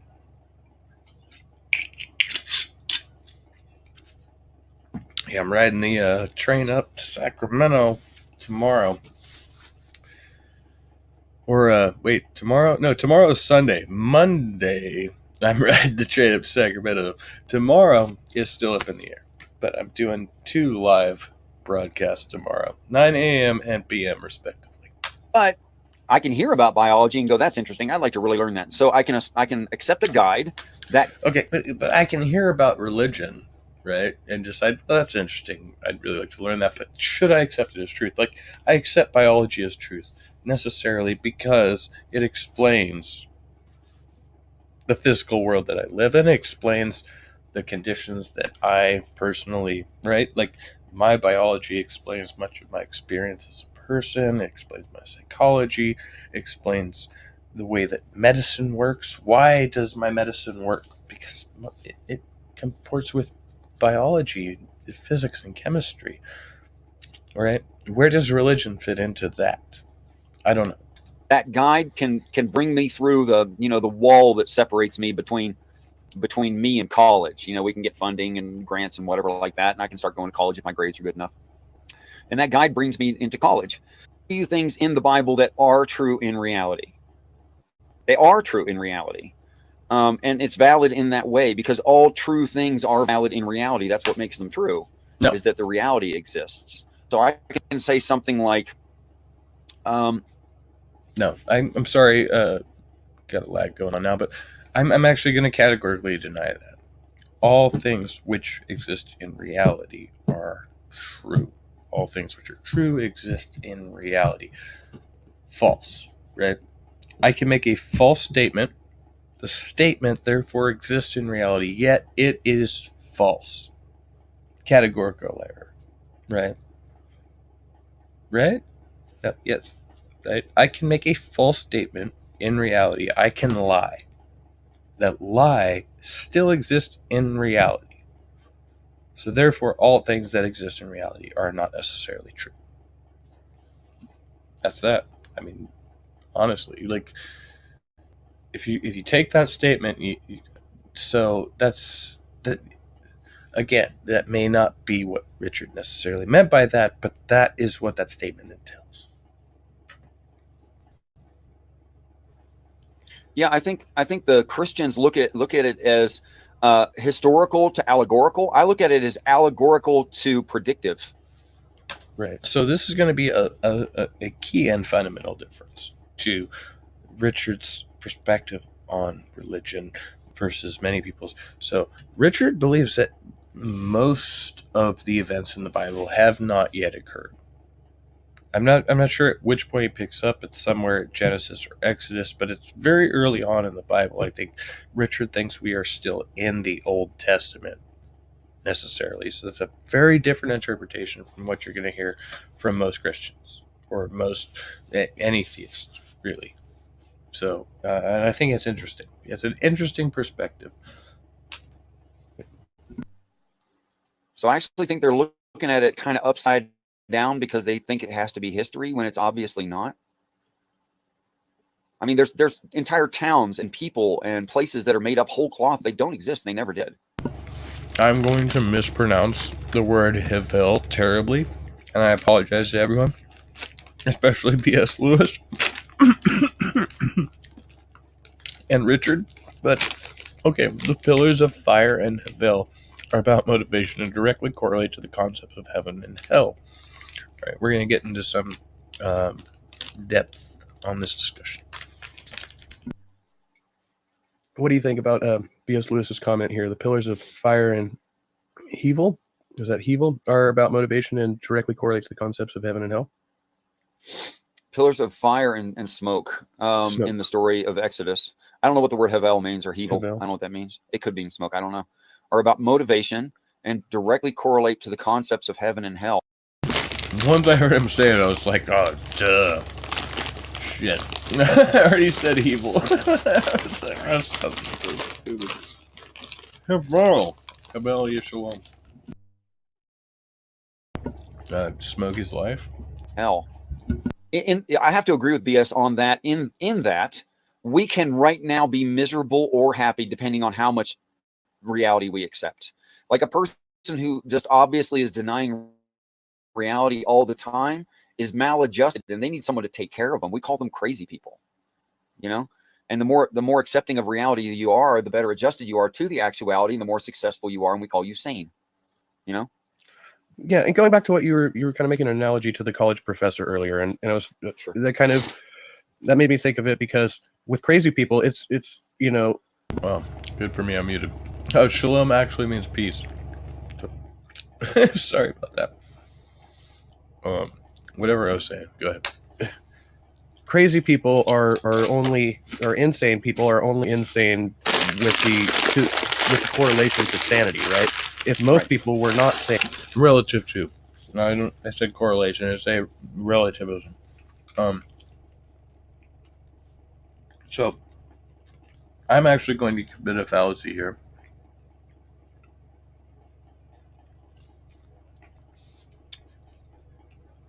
By saying that definitionally, okay, this is a, damn, see, I need the list of logical fallacies. I need the list of logical fallacies in front of me. But I'm going to appeal to something. I'm appealing to something. All I know is I'm appealing to something. And it's the fact that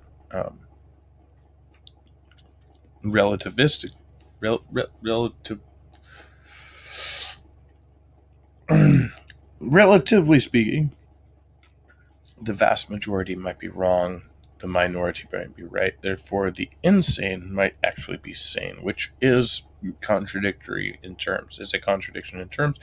And it's also illogical because there's a rule of general consensus whereby, and I address this quite a bit, many people may disagree with me, but in reality, the only way that we can measure, quantify how our experience is, we can only identify the reasonableness of our experience in relation to other entities, right? If we did not have another entity to compare ourselves with, right, comparatively, we wouldn't have an idea of what was rational or irrational. We wouldn't have an idea of what was sane or insane. We would not have an idea of what was normal or abnormal. Those concepts could not exist because they are inherently comparative. We have to have another entity to compare it to. Sane, then a sane person would be the insane one, I guess. It's, you know, so if there's a method of standardization that we're like, oh, this is normal behavior and this is outside of normal behavior, right? If somebody, but also the reality that we have no choice about adds into that. It's not just our opinions. I mean, I would say it's crazy, at least in the moment, when a person thinks they take enough drugs, they can walk off the edge of a building and start flying. They'll just be able to walk on the air. Now their brain thinks that's true, but so I've never heard of that happening. I mean, I've heard of it happening. I've never witnessed or experienced it firsthand. I don't know anybody who that has happened to. I do know a man who got, who was on drugs and got himself into a lot of trouble. Let's just say he was already facing the prospect of maybe being dead from, somebody else, and decided to try to off himself. So the story goes, with an electric saw. Did not go well. He survived, long story short. And at the end of that experience, he kept saying, God was the one who told him to attempt to take his life, which was crazy because the guy's like an ex-expelled Jehovah's Witness, right? But anyway, that whole thing happens. The dude survives. Like a good 10 years after that, he ends up getting hit by a fucking train. Can you imagine? It's ironic, man. Was there a point to that story? I don't know. You just reminded me of it. Gravity will Happy take New over, Year. and they're going to plummet. You know? Yeah. Well, So- yeah. If you get high enough, you could think there's a lot of things happening that aren't happening. Physics is real. I mean, when you wake up from a bad acid trip, you usually have a fucked up back because strychnine and things tend to do that to you, and also you start contorting yourself because you don't really feel shit when you're on hallucinogens. I mean, let's be frank, you don't. All you feel is ecstasy, regardless of what you're doing most of the time when you're on hallucinogens. But that doesn't really say anything about the true experience, right? We know this is an altered state. So somebody who's on drugs, walking off the side of a building, is this... Where are we going? Where are we going? So it's not just our opinion. There's an actuality that affects our reality that we have no opinions about. Your opinion doesn't matter. Right. Your subjective experience can be altered and it would not affect the objective state of reality. Okay, gotcha. Okay, so a bit of a shift now. In what you just said triggered something I was thinking earlier. When you're talking about forces like gravity, physical forces, what causes the physical force, or is God involved in that? Or in other words, right, the question I'm trying to ask is, does God necessitate physics? Is God necessary for physics to exist? Why should we believe that? The whole point of this, why should I believe in God, right? And I think Richard's going to effectively argue that I have a misconception of God. And I accept that. I understand that. I grant that. But again, to any traditional theists who are probably going to vehemently disagree with this, come at me, bro. Come at me. I have another open room on Monday. You can come in on Monday. We can talk about it. What day is that? Day after tomorrow? Actually, it's the day after today because it's 1:17 in the morning. Right. See, I mean, I'm not completely philosophically inept. I'm not the best. I mean, you're not arguing with fucking Sam Harris or something. Sorry, bro. where it's why would some apologists say, well, you can't have it, gravity proves God, because you can't have Oh, gravity. I love that Richard fucking laughed at that. Gravity clearly does not prove God. What goes up must come down. Does it prove God? Doesn't say anything about it in the Bible. We all know that. We all fucking know it. So, come at me. a force like gravity without a creator. Yeah. Okay. Gravity is a fundamental super force that we snarky haven't today, I'm figured out how sorry. to test what that fundamental force is. Gravity is a fundamental force that we haven't figured out how to test what that fundamental force is, and that's what it is. It's just like strong or weak nuclear force. It's those kinds of things, and gravity is one of those kinds of things. And it doesn't need a creator.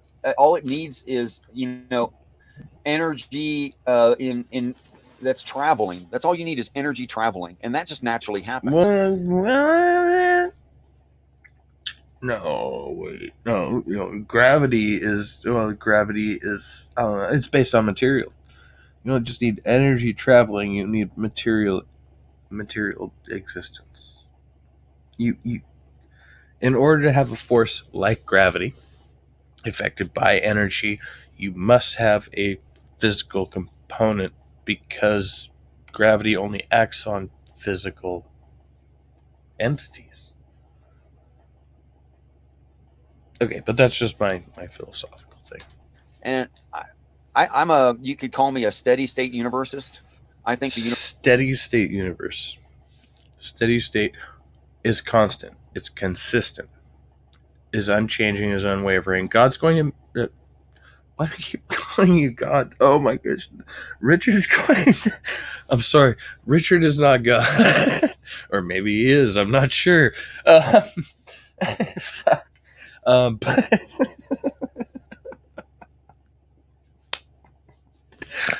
Oh, that is a legit facepalm. That's like the third time I've done this in this stream, I think.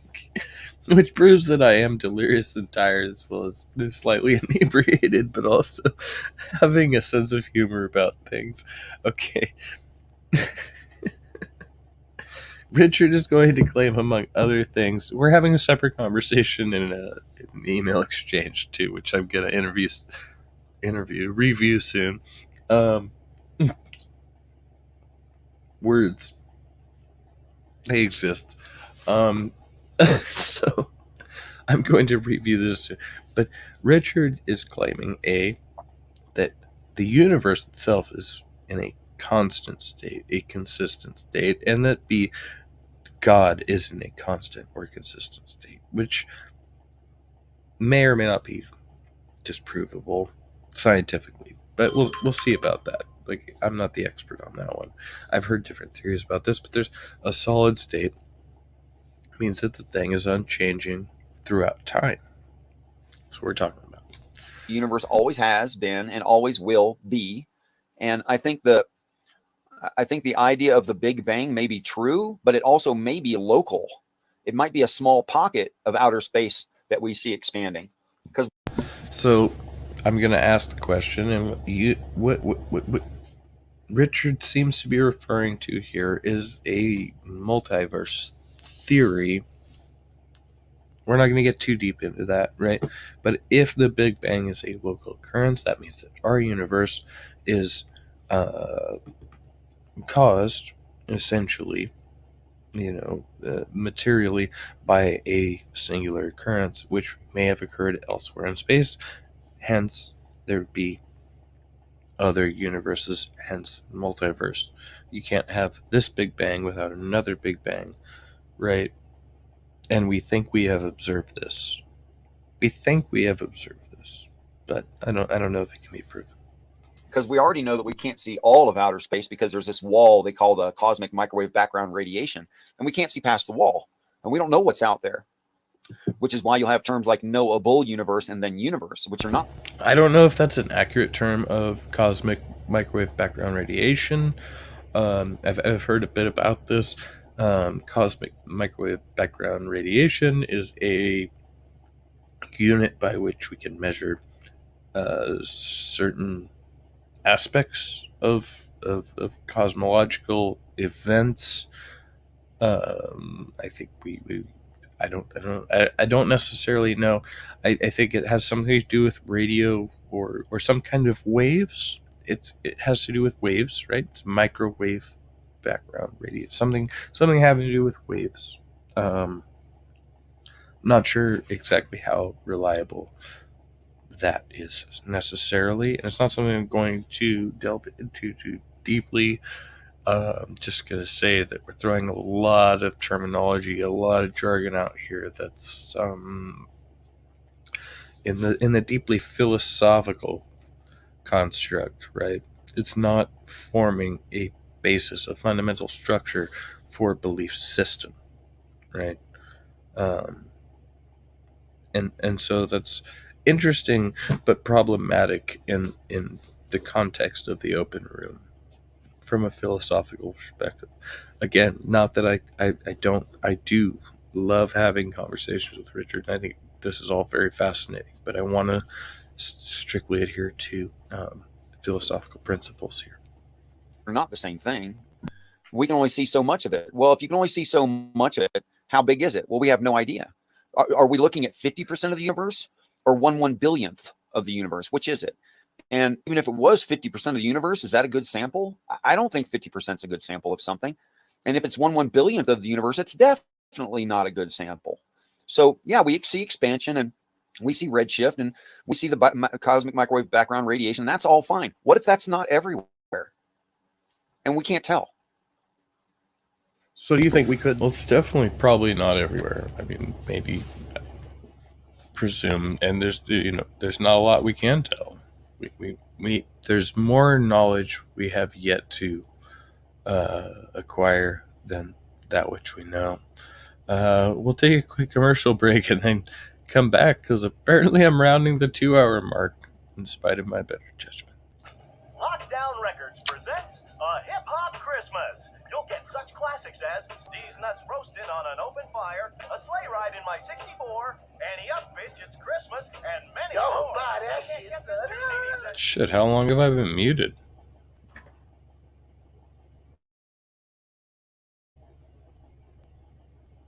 How long was I muted? I don't even. Real homies.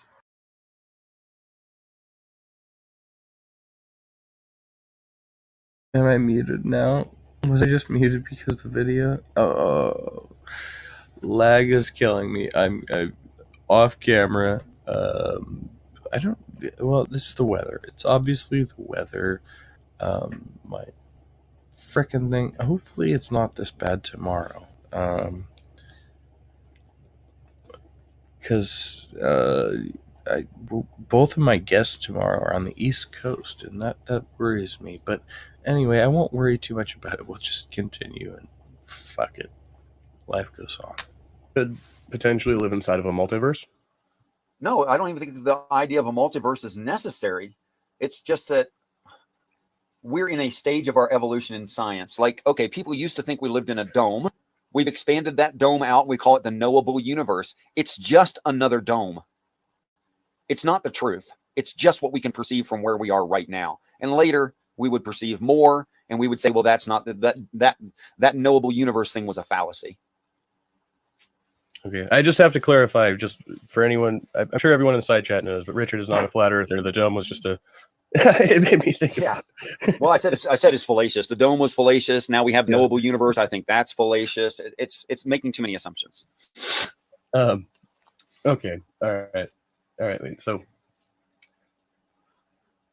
that kind of maybe The fact that you brought up a dome there was problematic. Yeah, I'm making a joke out of it, but it really is because there are so many people who are going to claim that there is, regardless of whether you believe there's a flat earth or a round earth, it doesn't really matter, right? They will still say that, like, the atmosphere, the biosphere, or some celestial body exists that we can't perceive, right? Which is the heavens, right? Which is this whole idea that a thing exists out there. It's in space, but we can't see it and we can't touch it unless God permits us or allows us to, right?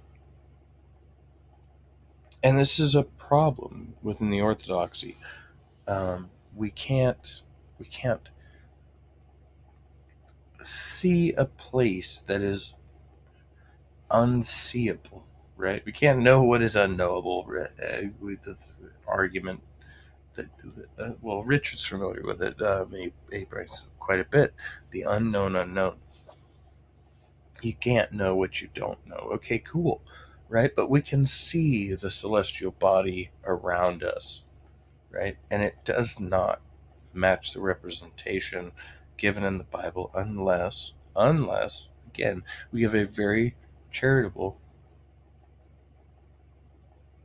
interpretation which says that, well, okay, this thing might exist outside of the observable universe, even if we accredit all of the scientists and astronauts and things that people that have dedicated their lives and their times to these things, right?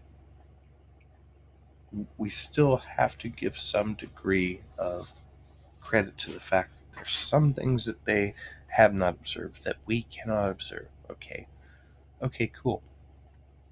But why is that a good reason to believe in God? Give me a giggle. All right, wait. So then, why is it?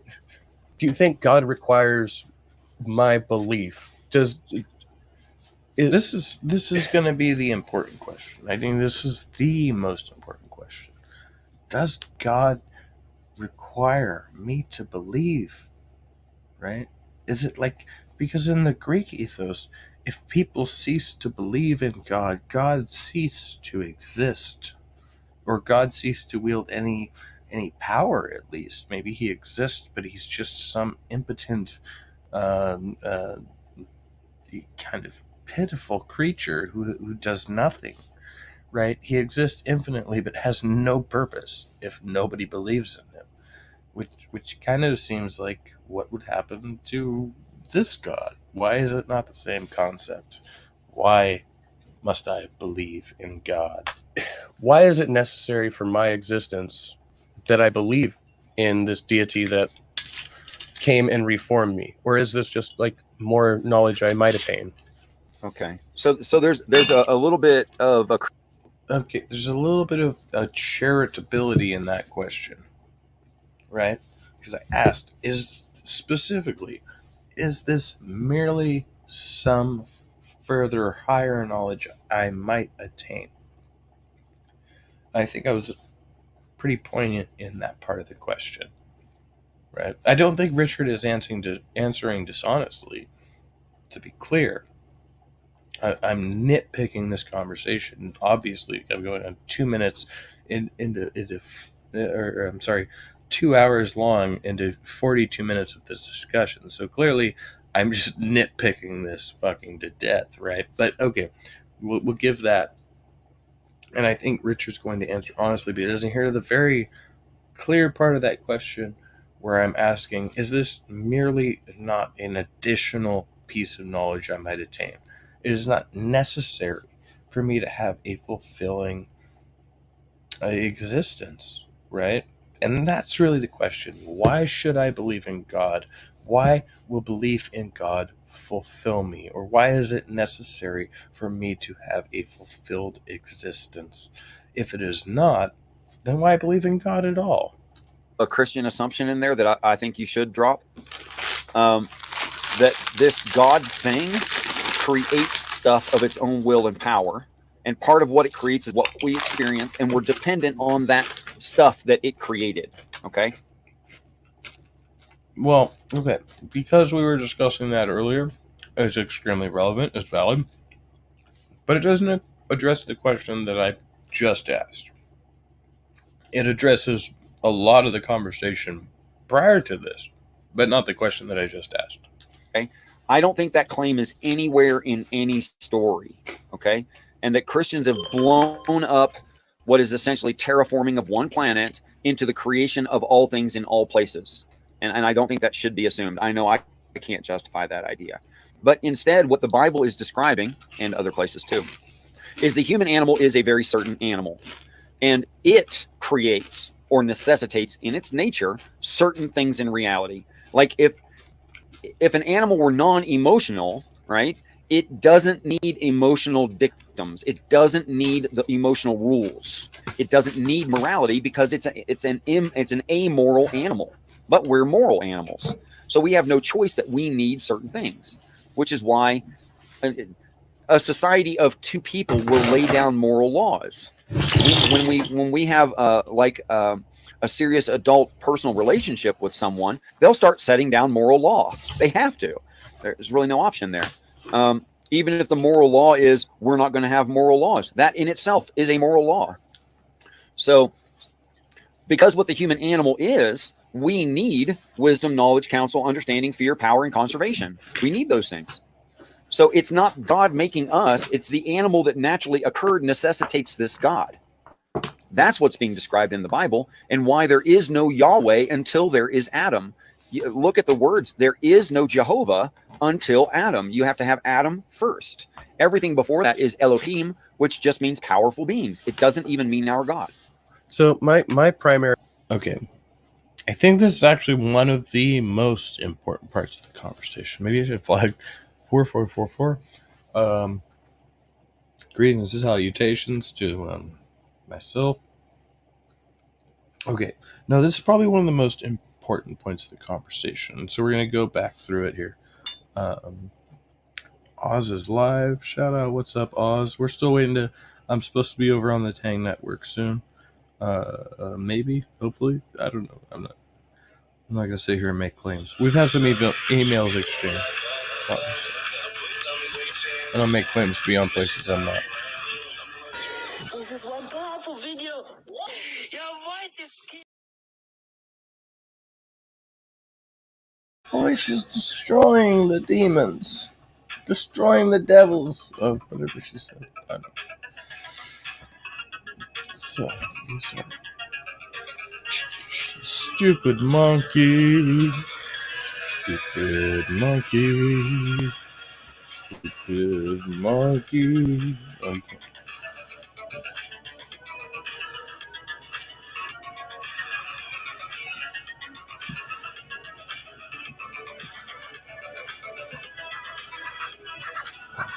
I can't dance. Anyway. Okay.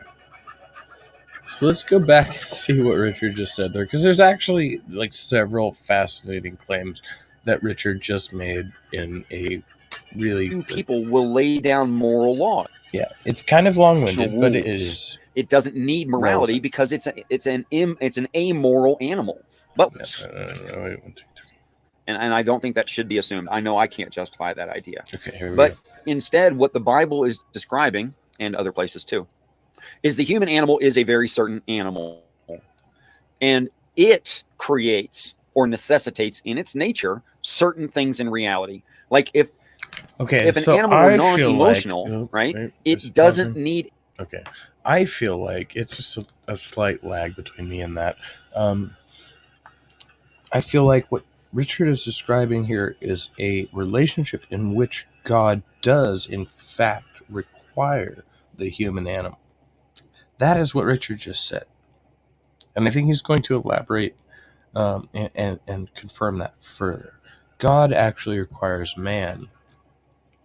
Man is necessary for God and not the other way around, which I think is a poignant fact. And when you say that, it screams atheism. It doesn't actually lend to theism in any way. Make of that what you will. I know Richard, I think, still claims to be a believer, a theist. Regardless of all this, Richard is a former atheist. So, I mean, I want to steelman my opponent or conversation partner in this case. I don't consider Richard an opponent or a foe in any way, but my partner and an opponent in this ideological sense, I want to steelman them in the best possible way. So Richard is a believer, but he's an unorthodox believer by most general standards. On the wrong screen, sorry. Need emotional dictums. It doesn't need the emotional rules. It doesn't need morality because it's an amoral animal. But we're moral animals. What is an amoral animal? I don't. So a thing cannot be amoral. A thing is. Well, no, wait. Okay, let's rephrase this.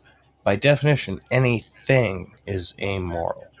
An animal may be moral or not, depending upon what its level of sentience, its level of intelligence, its level of emotional ability or responsiveness. What makes a thing moral or amoral? What actions are moral or amoral? Right? Choices are moral or amoral. So we have to define whether this thing has the capacity to choose and take action cognizantly, right? Using the power of its mind, it must make a choice which is either A, good, or B, bad. Good, bad, moral, immoral. Amoral, in between. Neither. No cognizance, no capacity, amoral. A rock is amoral, but a person can throw a rock at another person. That is a moral or immoral act. Okay. Let's try to go from there. So we have no choice that we need certain things, which is why a society of two people will lay down moral laws. No, that's a okay. It is a morality of two. But we consider general morality has to be accepted by most people. And we're not talking about a society of two. We're talking about hundreds, thousands, or hundreds of thousands or more, right? So now morality is expanded from the macrocosm to the cosmic scale. Um, so if we reduce it down to the society of two, you still have morality, and it's decided by a congregation of two. There is no morality in a congregation of one. Therefore, a singular God could not possess morality. It wouldn't be a relevant concept. When we have a serious adult personal relationship with someone, they'll start setting down moral law. They have True. to. Yeah. There's really no You gotta- option there. Even if the moral law is we're not going to have moral laws, that in In itself, adult romantic relationships, honestly, I mean, I'm just being this is interjected hyperbole, but there's a very low bar for moral standards in an adult relationships. is a moral law. So, because what the human animal is, we need wisdom, knowledge, counsel, understanding, fear, power, and conservation. We need those things. So it's not God making us, it's the animal that naturally occurred necessitates this God. I think Richard just verified again. He's saying that we necessitate. God is dependent upon man, not the other way around. And that's a very important distinction to make. When you're interpreting a biblical text, this is going to be huge. I mean, this is going to be freaking like groundbreaking if any Christians accept this. But I commend Richard for taking this stance. I do, because I think, although it doesn't necessarily sway my atheism, I feel like if we can implore more Christians to think critically in this manner, that it's going to evolve, potentially evolve the essence of faith into something that is it's it's going to be more compatible with modernity, right? We don't have this kind of outdated, archaic Christianity where people are, again, I mention this later, literally talking about throwing stones at people to kill them because they didn't have fucking guns. And why wouldn't you use a knife? Why do you have to throw stones at people? Like, what is your fucking problem? Like, and it's just, man, it's just a horrible thing. Like, really, when you interpret the text in a certain way, you can get some really, really bad ideas. That's what's being described in the Bible, and why there is no Yahweh until there is Adam. Look at the words. There is no Jehovah until Adam. You have to have Adam first. Everything before that is Elohim, which just means powerful beings. It doesn't even mean our God. So my primary Like, why couldn't they hang them? I'm skipping way further ahead in the narrative. Now we're back to war. And why couldn't they just like hang them or break their fucking necks, like stab them in the heart? They had to stone people to death. This literally happened. There's record of this happening. The Jews, the Christians, they did this. They threw rocks at people for hours and hours and hours. People who were tied up, by the way, they were completely defenseless. They were tied to a fucking post, and they threw rocks at them until they died. Crowds of people. This happened. This is history. This is real history. This is verifiable, factual fucking shit. Right? It happened.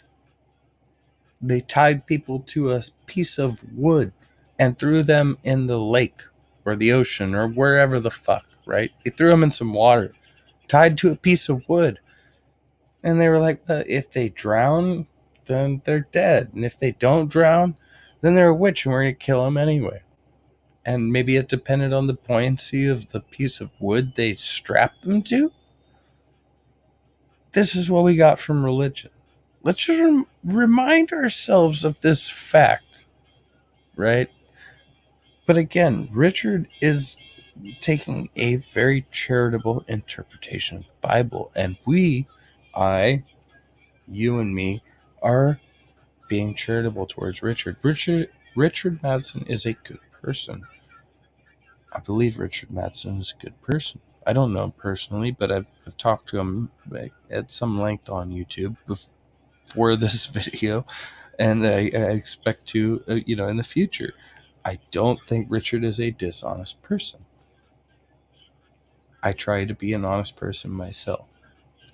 But thinking philosophically and thinking objectively, when I look at this, and I have to justify the years and years and years of frustration on these facts, right? This is where I have to step back. I have to step back a little bit and say, it's fucking almost 2 a.m. 4 is a good number to try and remember. And look, as Darth Dawkins always says, we're dealing with a lot of weird people on the internet here. Exactly. We're all just fucking weird people on the internet. We're all just stupid monkeys at the end of the day. Don't forget to like, share, maybe subscribe if you like content, and stuff. Like maybe what I'm doing. I don't know. Maybe not even necessarily what I'm doing, but what people are doing on the internet, You can still share my shit even if you don't like it. If you want to be nice. Or don't. Don't be nice. Be unnice. Be the least nicelyest as possible. Be dumb. Be a dumb, drunk monkey. Don't let anyone trust you. How do I be as contrarian as possible? Never mind. End broadcast. This night is over. Good morning. Welcome to the real world.